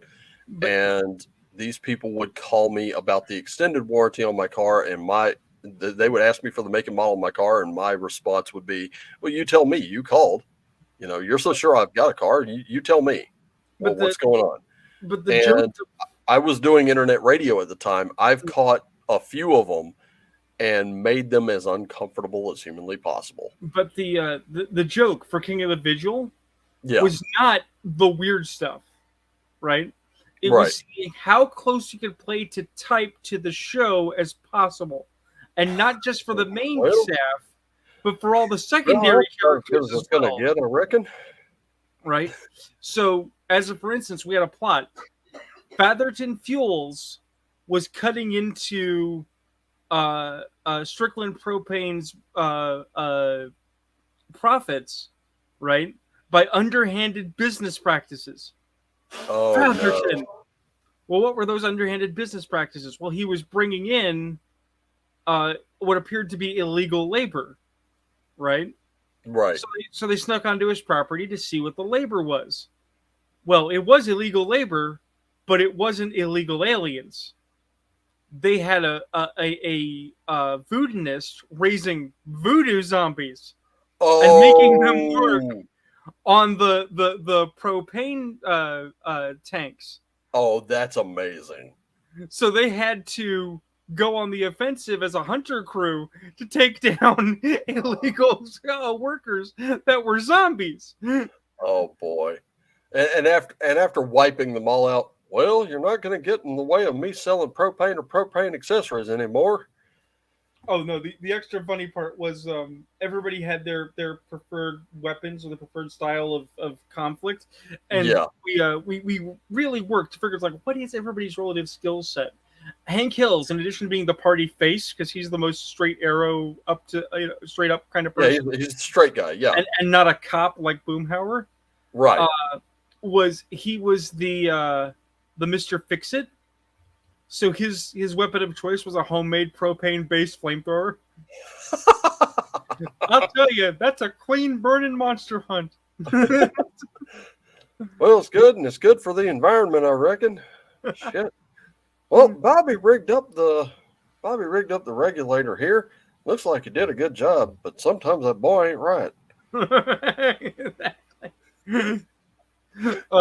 Bill had his old M16 from the army. Oh my god. We did in fact have a specialty on Dale Dribble's sheet for a 0 damage weapon that inflicted blinding. Dale had pocket sand.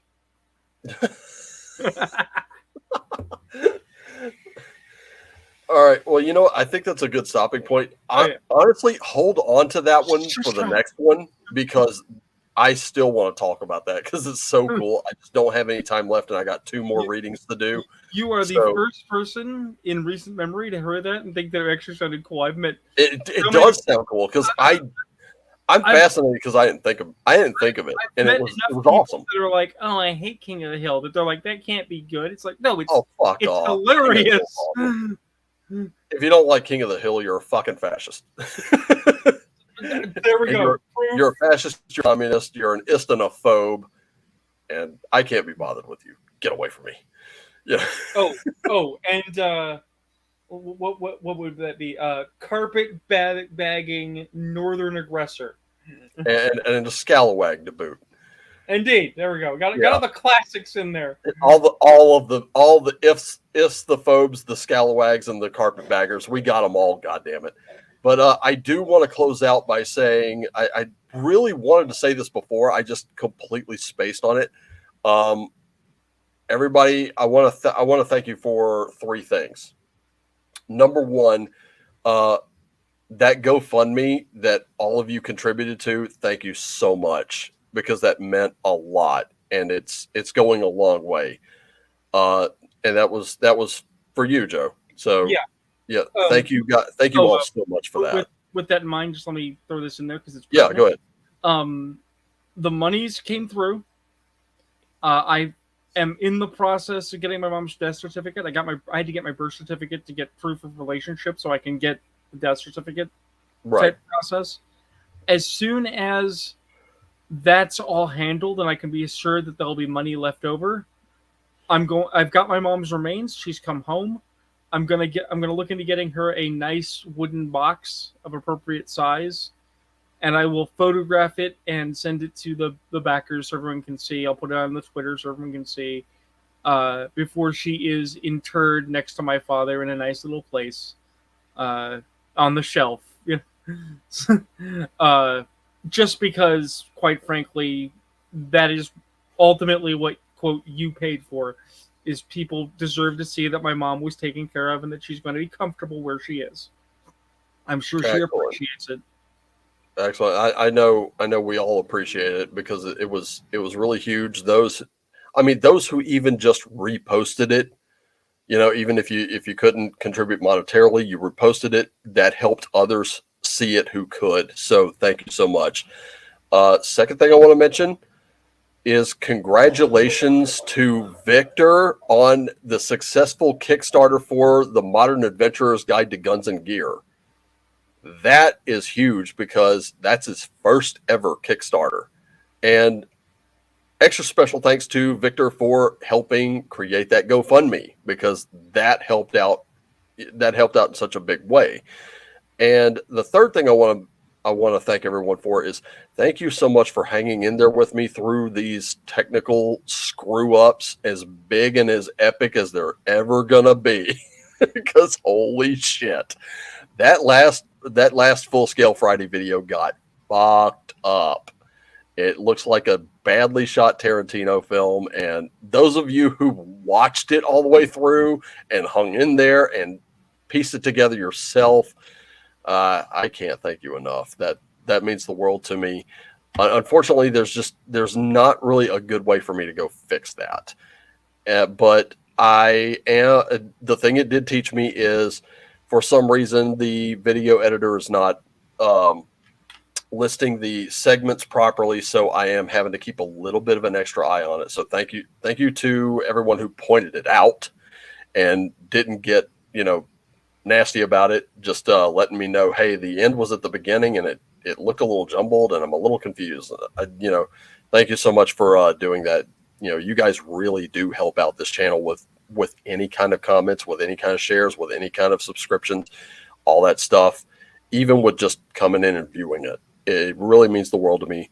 Thank you so much. And thank you for tuning into this podcast, especially. And on behalf of Joe, I just wanted to say thank you all for tuning in. Love you all. Take care of yourselves and each other. Always play what lights you up. And as always, play on. Later.